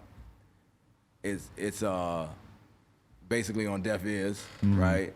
And then it kind of like jumps. He goes to Chicago, and then it kind of jumps to where it's like somehow lit, but it's not. But from my eyes, it's like, nah, that wasn't like. In the realm of some watching television, it looks like maybe that's a week, 2. Everybody got their act together. It's years later. It's not years later, but right. It's incidents later, occurrences later. Right. You know what I'm saying? Because, like I said, I met him 2002, 2004, College Dropout comes out. Right. But that's, it's like literally, once it starts, it's like every day we dealing with some wild shit. This shit is wild. You don't go from, we ain't fucking with you to 500,000 records the first week. It's wild. Right. You feel me? Yeah. Like it got dog wild. And so some of those things you may never see, you may only hear through like story, like through like literally like folktale. You know what I'm saying? Because it, but the great thing about the documentary is the fact that there is those pieces that, like you said, you can see. It's like, yo, really, this shit really manifested into the motherfucker who I damn near hear from every day. Right. You know what I mean? In some way, shape, form, or fashion, whether it's clothes, music, tweets, TV, whatever. You know what I'm saying? Like, and even he said, like, pretty early on, he said, like, this is Cootie. He did a 7-hour documentary in my life. So, I mean, even that right there, they probably had to cut out 3 hours right there. Right. That was content. 7 hours of then. Yeah. Like, the Glow in the Dark tour isn't even in the documentary. They must have cut it down so much. No, he wasn't. That's another thing. Like, the story is also, Cootie expressing being in the circle, being out the circle, right? Right. You know what I'm saying? So there's some of the things that he just wasn't privy to at a certain point. You know what I mean? So did you relate to that? Because you've kind of had your ups and downs over the years. With Ye and in him? terms of being cool with Ye and then not being cool with him. Nah, because Ye loved me. Right. You've been cool with him what, like 98% of the time, 90% of the time? We done got into it, but we brothers. You Right. know, it's different. It's different. Nobody's me in that situation. Because nobody, at the end of the day, Cootie has his camera, right? All love them and respect to him and all that. You know what I'm saying? But that's not you telling him. That's you. He's a subject, right? And that is not the same as me giving my artistry to him and it then in turn becoming worldwide. There's no comparison. It could be argued that there's a cloud up off of Ye. I didn't cloud up off of Ye. How did I cloud up? I was already rapping. Right. I didn't cloud up. You know what I mean? At the end of the day, like I said, we had an agreement. It was never a cloud up. You know what I mean? Like, we had an agreement. It worked. Right. I deserve everything that come with that. But I mean, it completely revitalized your career at a point when you had kind of given up. Oh, for sure, yeah. I deserve it. I'm not saying it because it's me. It's definitely different than being the video guy, for sure. Right. Yeah. I deserve it. Whatever I got, I deserve. Like, if you invest, just if I had a Bitcoin versus a dollar and a Bitcoin pop, I deserve whatever come with it. It's true. Right? Because it wasn't literally U.S. currency, it doesn't deter the value of what has occurred. If it popped, it popped. I mean, when you look back, so if I put in sweat equity versus actual money, right, the sweat equity has no value because of what? Nothing. It manifested into a literal dollar. But when you look back at all the decisions that you made throughout your life, believing in Kanye at a time when nobody else did probably feels a lot like you invested in Bitcoin on day one. Right. Yeah. Like I said, I literally just said, like, me not taking the 3K fed me for the rest of my life. You know what I mean? So I could have took the 3,000 and been like, yo, all right, it was nice to meet you. I could have did that too. I've always said this, like, Kanye's a very persuasive person. Like, people who know him know that. Like, he is extremely persuasive when he wants something. When you didn't take that 3K, were you thinking about Memphis Bleak not taking the 1K from Jay in the car on Reasonable Doubt? That it didn't even occur. Okay. That's what I keep thinking about. Right. I gotta say it didn't even occur. It was just like, it didn't occur because it was similar to, it was more similar to me not signing a Bad Boy. You know what I'm saying? So it was like, yeah, that was right there, and that it was, yeah, I'm really doing this for that, right?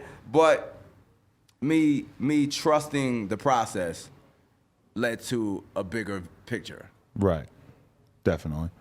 One of the scenes that kind of stood out to me as, you know, just one of the ones that is so indicative of what happens in this rise to fame is that moment where he calls Cootie by the wrong name a bunch of times in a row.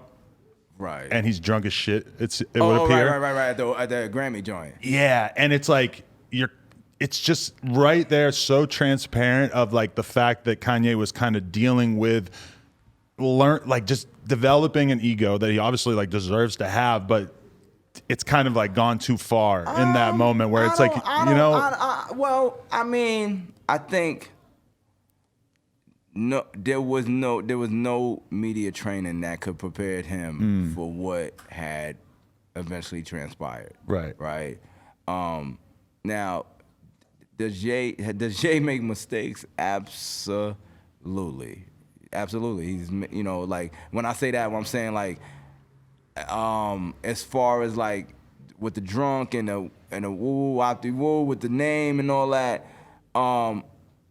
you know, if you Cootie, do you take it personal? Yeah, you probably take it personal because you like, yo, this was somebody I believed in when nobody believed in him. But he also is the same person who's having to now manage a plethora of personalities. You know what I'm saying? People coming at him manifesting it, him, you know, obviously having a little bit of a chip on the shoulder, you know what I mean? From, you know, because it's just natural. You're not gonna go through a bunch of no's, and then when you get yes, be like, you know, well, everything is kumbaya. It's low key up for a couple of you motherfuckers. You know what I'm saying? Because I know how you really felt about me. I felt the energy. You know what I'm saying? So it's all about position and perspective. Then it's like, now I'm in a position where, you know, I'm drunk and you know, what's your name again, nigga? Well, when you put it like that, I feel you. But yeah, I don't know. I mean, it's a wild ride. It's a wild ride. It's a wild ride. You know, Yeah. like, you know, and like I said, I mean, even in that, like, homie still running around. I made $30 million off the joint. So you got one. What's your name, nigga? Is that verified?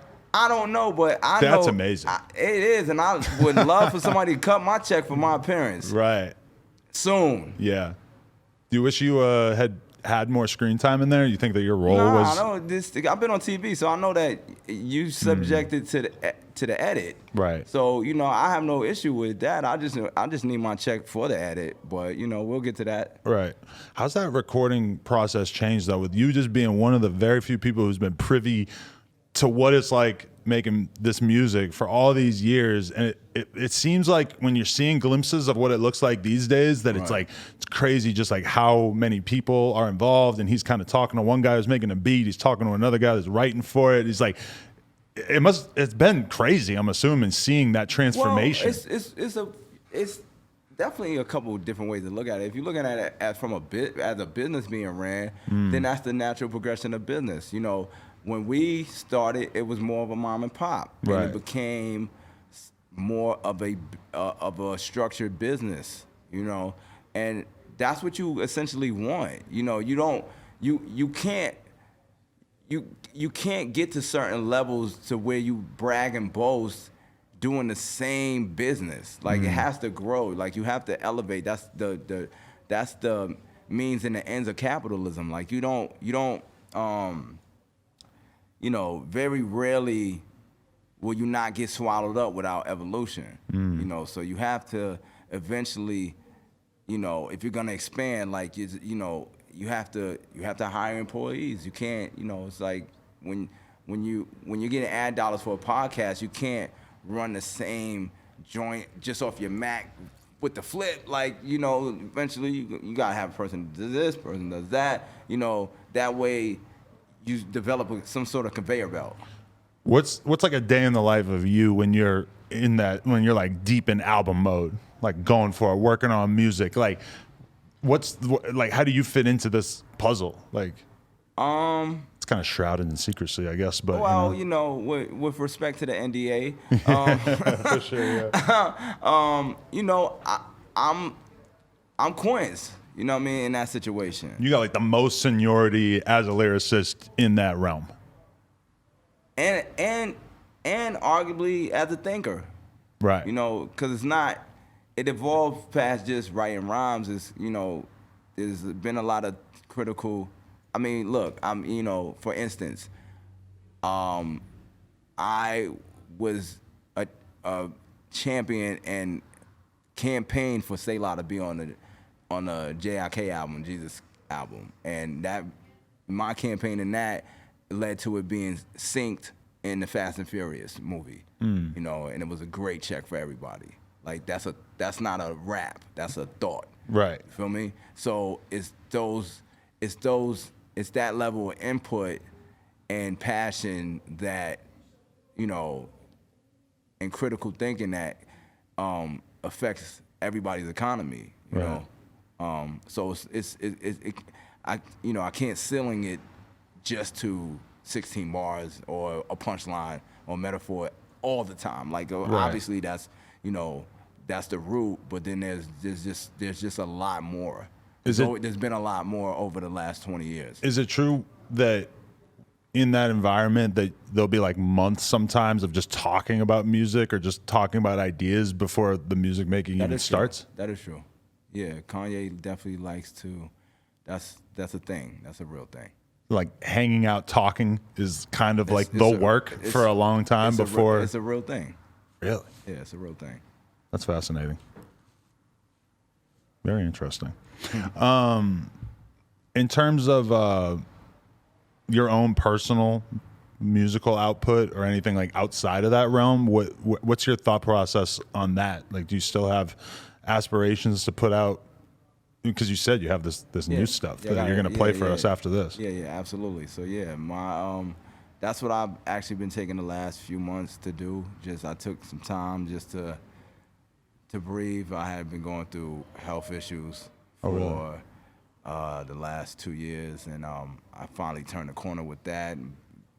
Very strong, very, stabilized from I was diagnosed during the pandemic with SLE, lupus, and diabetes type 1.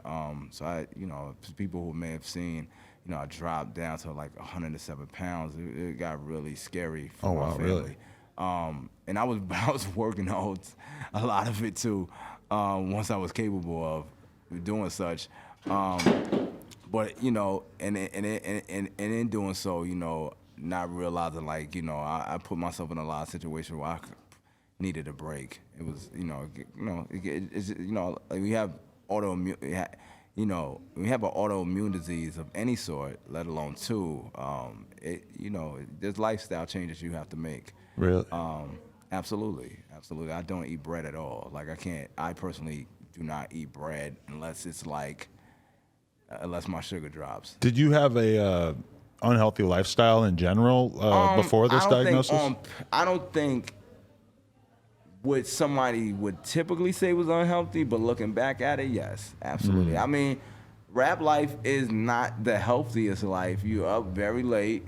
You know what I mean? Eating whatever that makes you comfortable. I was definitely addicted to taste. I still have that issue to a degree, but it's been regulated enormously since my diagnosis. But I, growing up in the hood, I was addicted to taste.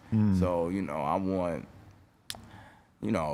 the chicken fried rice with the oxtail gravy. I want the cocoa bread. I want the shit that send your sugar to 600 on a daily. We're victims of the same struggle on that one because I'm fucking love candy and fucking crackers and ironically, whatever. I don't even eat a lot of candy. Really? But I did eat a lot of comfort food. You know, so. Breakfast is sausage, egg, and cheese on a bagel with butter. Right. And the body is, look, we're at the point in life where people don't keep a car past 39 months, or unless it's an exotic. You know what I mean? Something of a substantial value that makes it worth keeping, right? So most people lease a car 39 months, and then by the time you're at the end of the lease, you're like, yeah, it's kind of time for this to go, right? Right. So imagine your body. Yeah. Imagine the miles you put on your body through stress and through snacking and desserts, and and none of those are like alkaline things that are like fuel. Those are all like, just things that will clog the engine. Eventually, like just the cars, it's gonna give out unless you make changes and you service the engine. You service the parts. Were you like I don't know? Were you getting fucked up over the years as well? Was that part of it? No, not really. I got fucked up when I was young. I was getting, twisting up and shit. You know what I mean? I never fucking no coke or no wild shit. You know what I mean? But drink a drink, smoke. You know what I mean? Definitely. With the ladies and all that. But flip too many motherfuckers upside down. That shit wear and tear on you. You know what I mean? So you gotta just be easy with everything you're doing out here. Right. Has it been tough to make the transition into being full-time healthy? Yeah, I mean, definitely. Everything with discipline is initially tough. It's tough. It's tough not to have. It's tough to be an artist and not. At one point, even with women, like, at one point. Especially like when you speak about, and this is another thing that probably, obviously probably wasn't gonna make the documentary, but the amount of female interaction we was having during those runs was like, historic. I mean, Amber Rose got discovered in them runs. You know what I mean? Like it was, and that's not always that much energy isn't typically maybe the healthiest scenario in the scope of your life. Yeah, it's fun as fuck. Yeah, you know what I mean? We at the House of Blues on Sunset, it's like 100, you know what I mean? Right. Well, ready to go somewhere. But that was every city, you know what I mean? It's tough to keep that going over the years. What, 100 every city? Well, just fucking every girl you meet. Or, I mean, right. Yeah. You know what I'm saying? Like that's just, it's it's a youth. That's a youth oriented thing, and I think when you get older, like you really, man, the older you get, the more you gotta definitely be mindful of burning out. Right. You know what I mean? Like. And definitely multiple outlets of giving your energy out and do that quick. Right. Definitely. What are you ever doing Love and Hip Hop again? Is there Love and Hip Hop? I don't know. I've been seeing. She says yes. It is? I mean, what is the retreats? I ain't going to nobody retreat. Hollywood's coming back? Oh, okay. Nah, man. You know what I mean? Like, that was the time. It's a part of the story. It's a dark chapter, but it's cool. Right. That's a dark chapter. Yeah, it's a dark chapter. It's a dark chapter. For me as an artist, don't get me wrong. To this day, there's some people who know me for being on Love and Hip Hop. Right. You know what I mean? And like I was saying to you earlier, as far as like when you made the spaceship example, with this culture, especially for, people remember you. And it's a dark chapter, but nonetheless, it's a chapter. I don't shy away from it. More people know me for Love and Hip Hop than that album with Jay Dilla, Right. right? In fairness, so I'm not gonna. I would never. You know, it's not that. You know, it's just. You know, I wasn't always 100% comfortable with just doing it in general. It wasn't really, you know, I did it at the time I was with my son's mother, and it was a passion project for her. Right. You know what I'm saying? I went along with it, but it wasn't necessarily something. It wasn't my brainchild at all. There's a lot of guys out here doing vlogs and TikToks with their girl. I felt like that's kind of the same thing. Yeah, I mean, to 11 hip hop with your girl. I mean, to my, you know, I wasn't gonna just do no vlog Right. with her at the time. You know, we gotta get paid.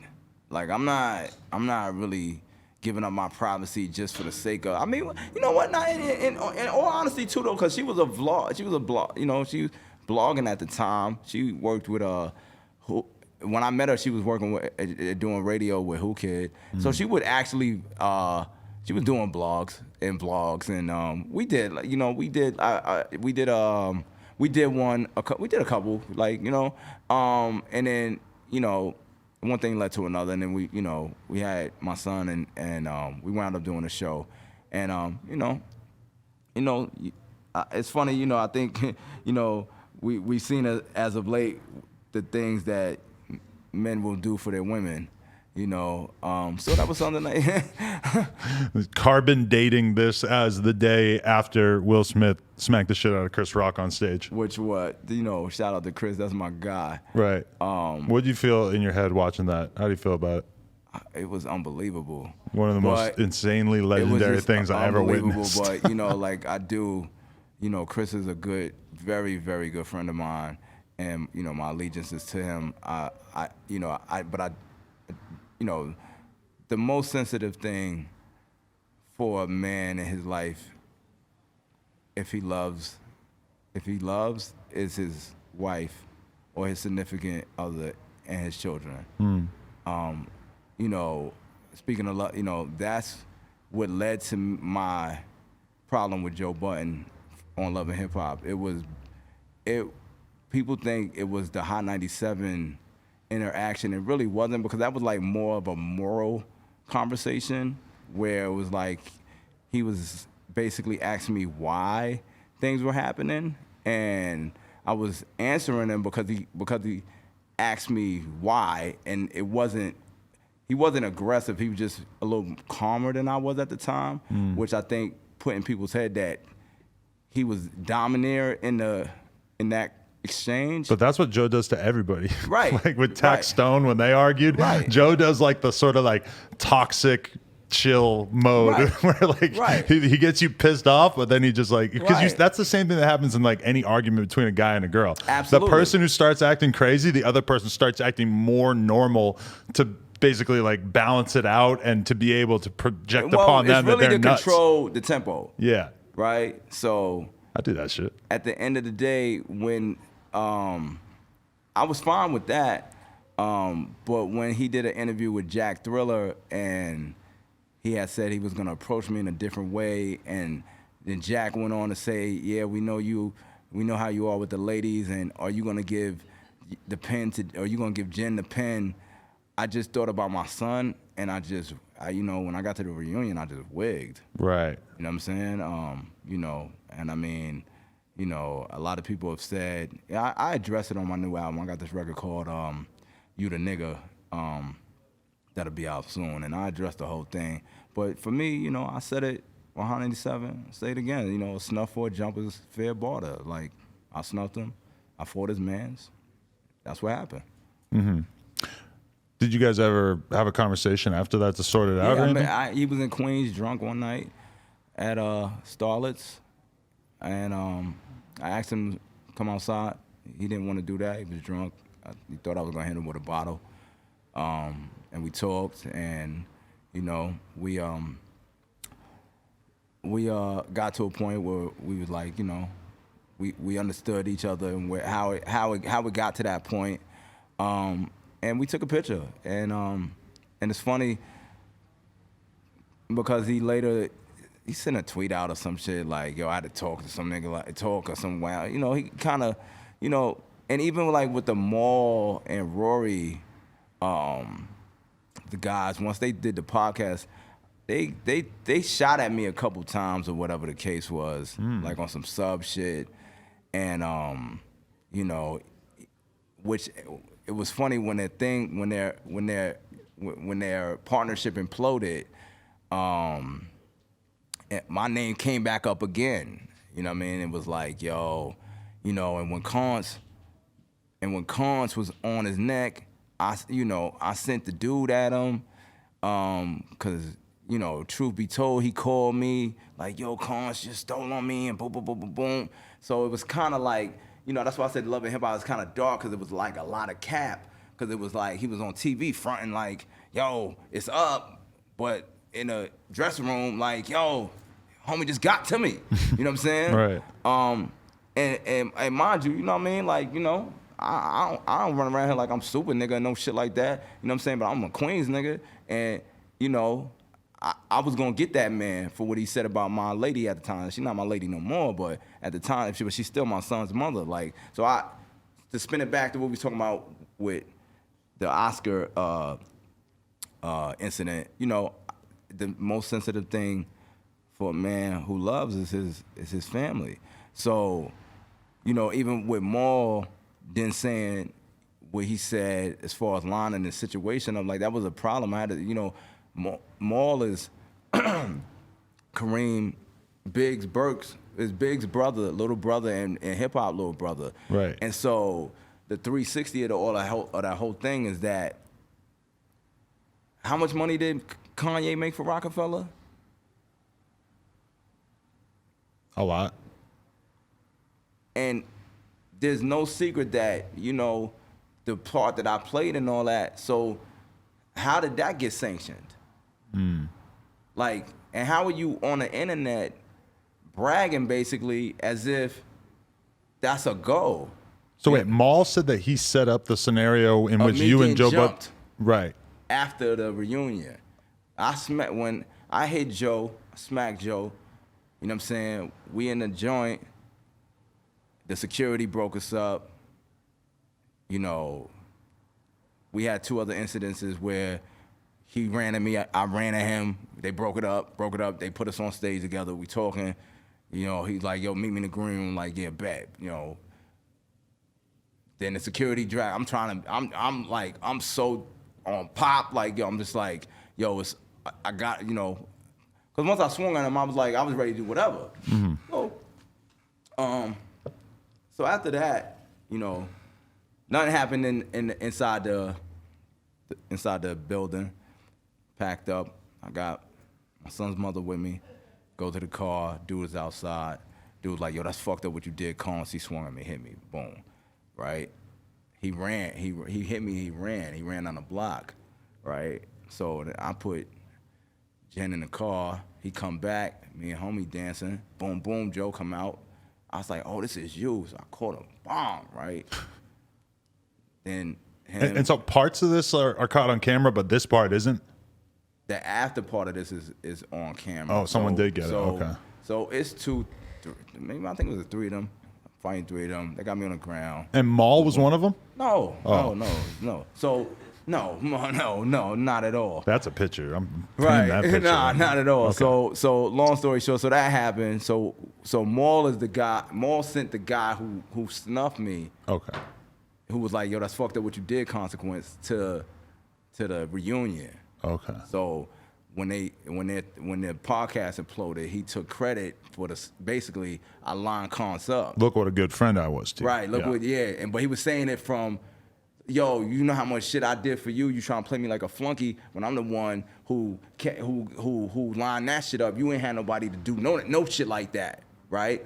So. And that was the first you ever heard of that? That was the first I ever heard of it. You know what I'm saying? So that's when I put what I put on my page, like, yo, Duke, when I see you, you know what I'm saying? Because you taking credit for that, you're not realizing that you're also talking about what happened to me when my son's mother's in danger, you know, XYZ. That ain't, nah. That's more than up, homie. You know what I'm saying? So he DM'd me. And, you know, it was like, yo, I was only speaking up for Joe, and boom, boom, boom, boom. And I eventually spoke to hip hop about it. And, you know, Hop was like, you know, they ain't fuck with Joe like that. And, you know, and me and Hop, I'm like literally have been doing business since I started coming up to Rockefeller. You know what I mean? So what also is funny is that shortly after I seen hip hop, at the Donda listening sessions, for some reason, Rory thought it was still a good idea to come. And he actually said, I pressed him. Like I pressed him in front of like Jay Electronica and Dave Chappelle. But why are you pressing Rory? Cause why wouldn't I? Well, but he didn't necessarily have anything to do with that whole situation. Nah, right? they always He was laughing along with it on the podcast. It's ABG. Where I'm from, anybody gonna get it. You know what I mean? Even Rory, fuck. He, you know, it was like, I think when Joe was like on Mike Tyson podcast, Mike Tyson asked him about it, and I think Joe was a little embarrassed about it. So Rory was like, yeah, but we got him. You didn't get nobody, fam. Right. You know what I mean? So when I seen him, I was like, yeah. So, you know, I asked him about the Mike Tyson shit. He was like, yo, but I'm from Queens too, and I'm from Cunningham. I'm like, that's not Queens, bruh. That's wherever the fuck you at. That ain't, you know what I mean? You can't use my name in that manner. That is infringement. You know what I'm saying? You infringing on my street cred. You running around here laughing and joking like shit is a game. It ain't a game when my son's mother's crying. So did he hold it down when you confronted him about it?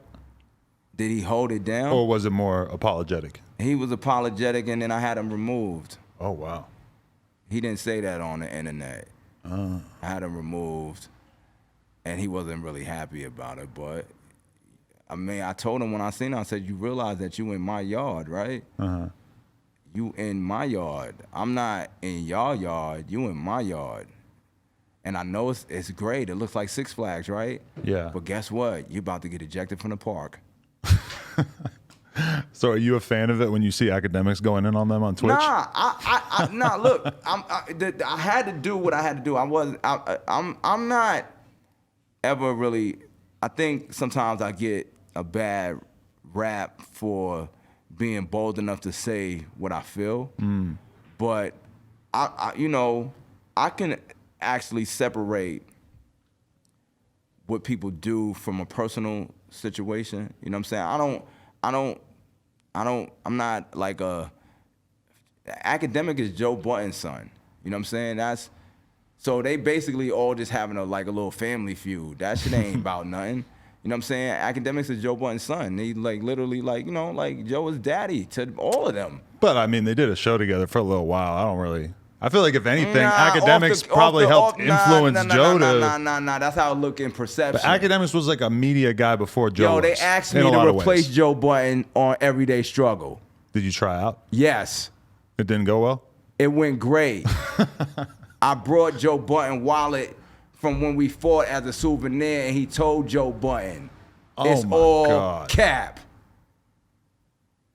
It's all cap. Whoa. You brought the wallet? Absolutely. I said, if anybody got a problem with me being here, holla at the wallet. Right. And that never came out? Right. But academics told Joe. Right.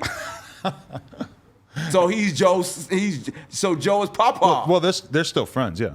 No, Joe is Papa. Okay. That's all that is. I mean, you know, it is what it is. I mean, listen, Act do what he do. I respect what he do. I respect he do his numbers and all that. I ain't mad at him being Papa. That's his man. You know what I'm saying? But, I mean, anyhow, you went back and was like 1, 2, and 3. Don't ever call me a bitch on nothing, bruh. Because I'm not a phone gangster, fam. And that's just what it is. I respect everybody at their space. But respect me, man. I'm 20 years in, 25 years in on this shit, man. You know what I'm saying? I was getting money when everybody was going to get lunch trays. Do you actually think Rory and Mal are bad dudes, or do you just not appreciate what they had to do with that situation? I actually think that they are good at what I thought their chemistry was great with Joe. Yeah. Honestly, it's not personal. It would have never been.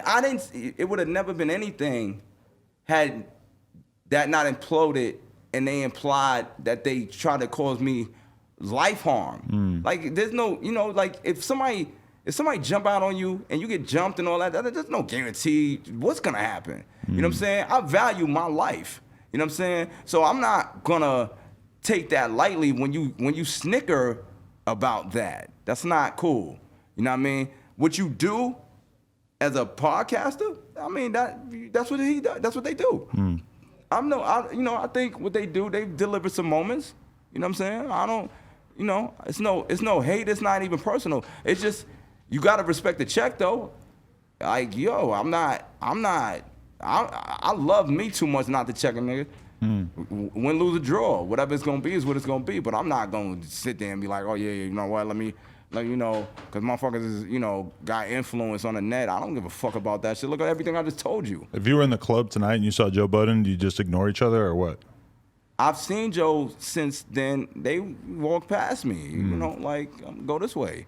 You know what I mean? I'm not, like I said, I'm not in the business of, I've been in a club when me and Joe party. We had another situation that had something to do with a female that I'm not really gonna bring up, but he know what it is. Like at the end of the day, I'm solid. I stay solid. I don't play little games with nobody. I'm too grown. I'm older than all these dudes. You know what I'm saying?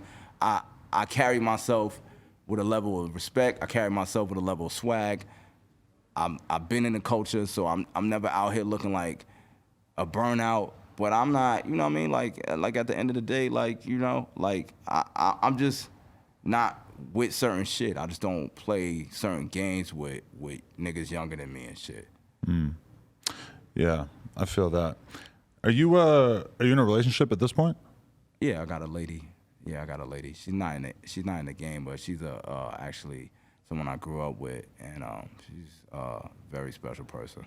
Interesting. Yeah. So, I co-parent with my son's mother. Right. It's challenging. It's a lot there. We were fucking co-stars at one point. Right. You know what I'm saying? So it's challenging, but, my son is doing exceptionally well. He's rapping on my new album on a joint called Who Shot Jamal. How old is he now? 10. 10. Yeah. So I saw him in the Breakfast Club. He was probably he's probably like 3 or 4 or something. Yeah. So wow. I'm extremely proud of him. He's doing great in basketball as well. So, just trying to, take it step by step, man. Are you determined to keep this relationship out of the public eye because you've done the public thing and it was complicated? I've posted I'm definitely, I think, this is the, I've tried to really have this for me at this point. And it has just been so many things going on, but I haven't really, it's tricky because she's really very, very pretty. So, there's always that, want to show your girl off vibe, but I definitely have received messages like, yo, don't put her on nothing. Leave that shit. The homie that's for you. Right. You know what I'm saying? Like don't let the energy get contaminated. Yeah. Now, knowing everything I know, if I was gonna have to be in a new relationship, the idea of just not putting it out there on the internet at all seems very, very attractive. Just because, and me and my girl having a very, very public relationship has been fine. But I just, like that privacy is something you never get back. Right. And the chime in. Oh, yeah. The chime in. And I think what happened, to be honest, in my relationship with my son's mother is like, it just inadvertently became a little competitive, and that's just my opinion. I think, she became a brand herself, you know what I mean? So, you got motherfuckers I'm sure motherfuckers DM'd her and, was like, yo, fuck him and, he ain't gotta go for that shit and all this other shit, not knowing whatever was really real, but, that's what happens when you expose, you make something that shouldn't be accessible. Yeah. I mean, there's been times where I've been on this podcast and I made some fucking off-color comment or something nasty, made some terrible joke, and then my girl the next day got 50 DMs from different girls being like, "You should leave him. He thought that this was funny." Right. I'm just like, what now, the imagine fuck? being on VH1 Yeah. and some of the dialogue me and her had was like, she got the same shit. My fucking, and it's like, it just puts you lose focus of the love. When you think about making music with your kid, like, are you just all in? Like, let's go in the studio, let's make a song, let's have fun, or how do you approach it? Me and my son are doing an album that Havoc is producing. Wow. From Maldives, like he's producing an album for us. It'll be out in July. Wow. Yeah, we all in. We all the way in. Because it's always a choice as a dad if you rap of like how much of that you want to put your kid on. Yeah, I want to put him. He lit. What, you just think he's a natural, or? Yeah, absolutely. He has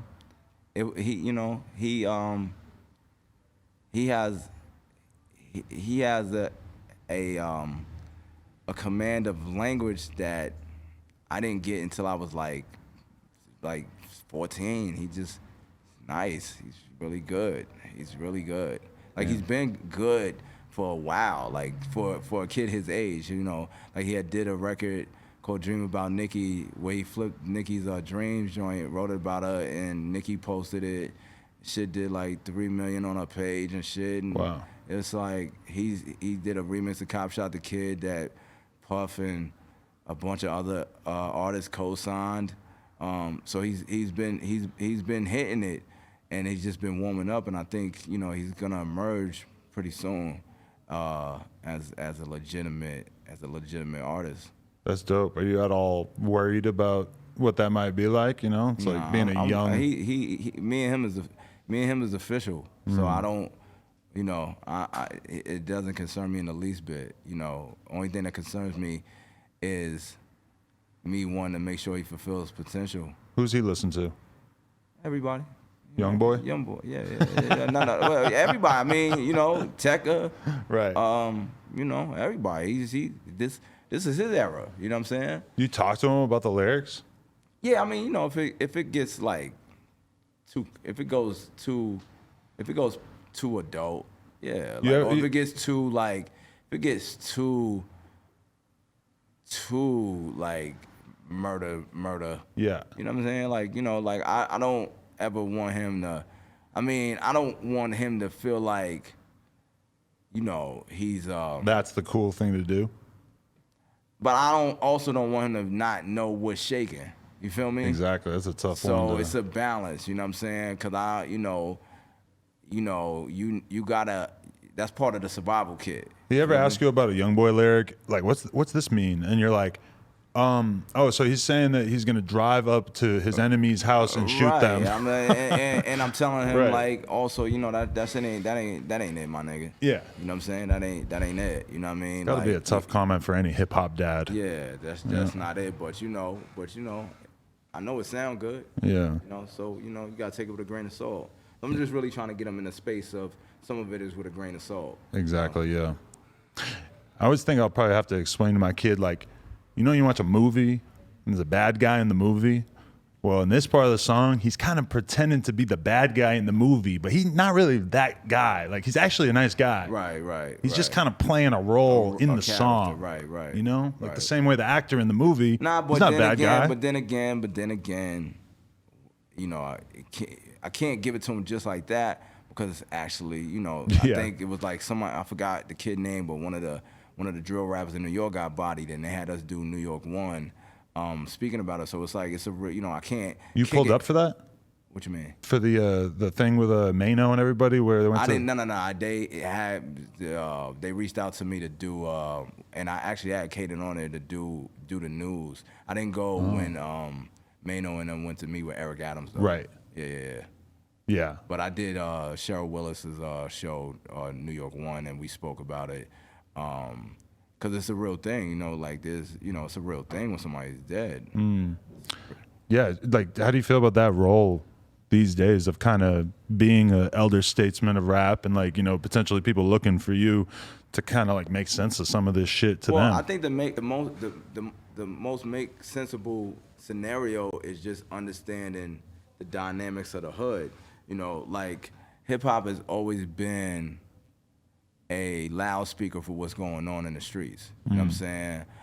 Yeah, you have the art part of it, but then you have the pain and the passion part, which is basically induced by poverty or induced by, you know, the drive to the drive, you know, the growl, the you know, the escape or the conquering of your surroundings, you know. So, you know, the steppers and everything else, you know, and, you know, this niggas trying to get to it. You feel me? And this is their way of doing it, and it's just the same thing as like when you was going through that in the end of the 80s, you know, when gangster rap out here was emerging, and you going through niggas getting, you know, straight up when 8 was out, and, you know, it's real parallel to that in regards to the messaging is like, you know, the pain of I don't know what I have to live for. And I know me living, I'm trying to be as dominant and much of a conqueror as possible in the jungle. You know what I'm saying? Because I haven't seen anything else thus far. My psychology is based on my perimeter. You feel me? So in that, it's remained a constant.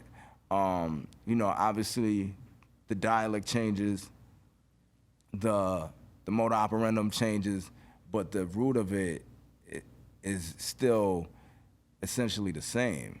So, and I think how that was dealt with then and even to now is just the fact of just people understanding, you know, slowly and taking steps just in their own circumference, like, you know, to show the youth like just the various ways instead of them only having one way of what their assumption is of what this is going to end up like. You know what I'm saying? Because, you know, it's always the same energy, like it's it's straight, it's real linear, and, you know, us as a people and as a culture, we're broader than that. You know what I'm saying?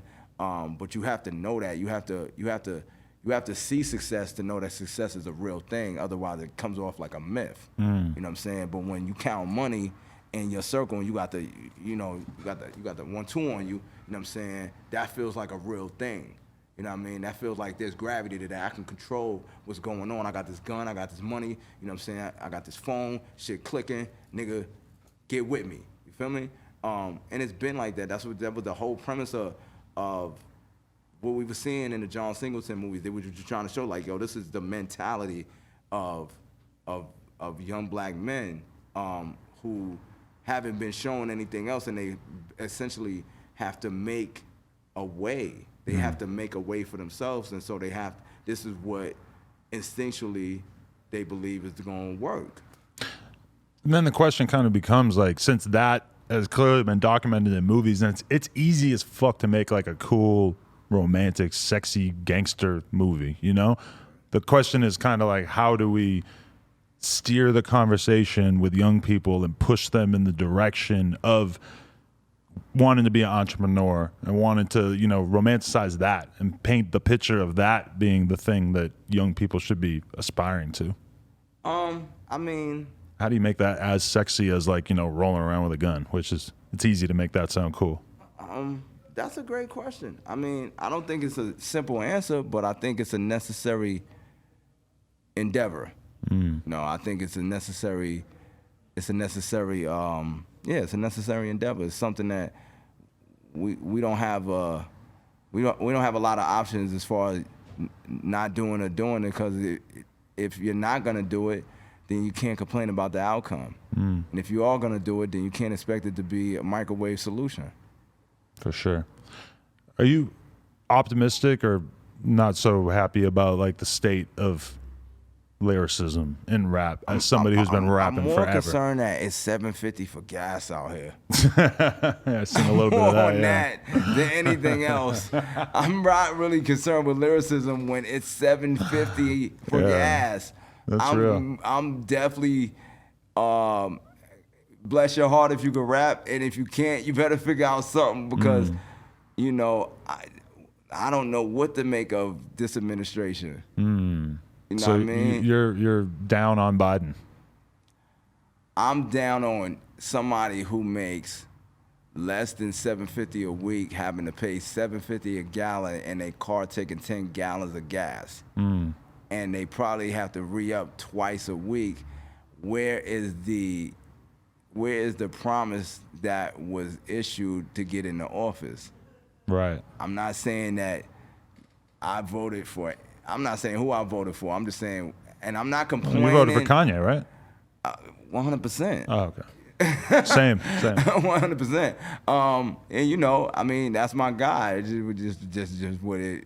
That's the reasoning for it. But on another note, you know, and I, you know, obviously it was historic that Kamala Harris was nominated. I mean, was actually awarded the presidency awarded the office of being the first female minority vice president. And I think what her and Joe Biden did to get in office was successful. But I just think, like, you know, to where things are, we're not even. It was still literally haven't even officially crossed into spring. By the time the summer gets here, I mean, unless there's some kind of regulation, you're gonna be looking at $12 a gallon. We know that July and August is the peak months for paying for gas. Yeah. You know, it's like, you know, and like I said, I don't see it spinning back unless there's like literally like, yo, all right, gas has gotten too far. You know what I mean? And I understand that that's an easy way to tax everybody as opposed to making because he did say in his campaign that he wanted the rich to pay more taxes. But if you're looking at what's going on, the easiest way maybe to get more money was to make, you know, everybody has to pay. The majority of people are paying for gas. Right? So, but, you know, you never want to be in an economy when you starting to having to go into your savings. You know, for essentials. We know that gasoline is an essential. It's not a luxury for people in 2022. It might have been a luxury in the 80s, maybe in the 90s, but it's ridiculous to think that anybody's standing still. Like, nobody stands on a corner anymore. Nobody does that. We all got to get Teslas. Well, yeah, we're going to have to do something. Sooner or later. Right. So they're not exactly affordable for the average person, but, you know, maybe 10 years from now, 20 years from now, I feel like this whole gasoline thing is going to seem like a very outdated conversation. Yeah, you're only going to probably do that based on the model of the car.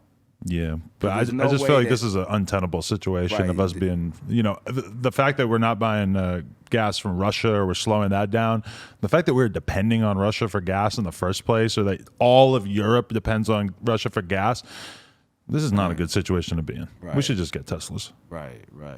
Eventually, once they're like 30 grand and everybody can get one. Right. Fuck, I gotta pee so bad.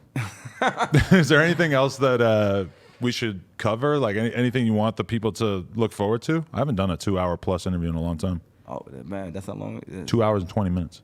Okay, that's a long one. Well, great conversation. No, amazing. Yeah, I feel like Joe freaking Rogan. Yeah, my new album will be out this April. It's called Nice Doing Business With You. I'm very excited about it. We got the first single coming out with the video. It's called Bloodstain. It's produced by Kanye West, and I'm looking forward for everybody to dive into that. And like I said, from there, we got a lot of music coming. So I'm really excited about 2022. And like I said, it also, you know, featured. I got a great surprise feature on my album. And you know, one of the most famous people in the world at this present moment. So, you know, we're gonna do what we do out here. Let's go. Cons. Legendary, man. Thank you so much. Huge honor. Incredible life that we just covered. That was amazing. Thank you so much. Much appreciated. Let's go. No Jumper. Coolest podcast in the world. Check us out on YouTube, TikTok, Patreon, all that shit. Like, comment, subscribe. NoJumper.com if you want to support. Follow me on Instagram at Cons TV. Twitter, it's the Cons. You know what I mean? Holla at somebody real. It's the Cons for a word. Yo! You're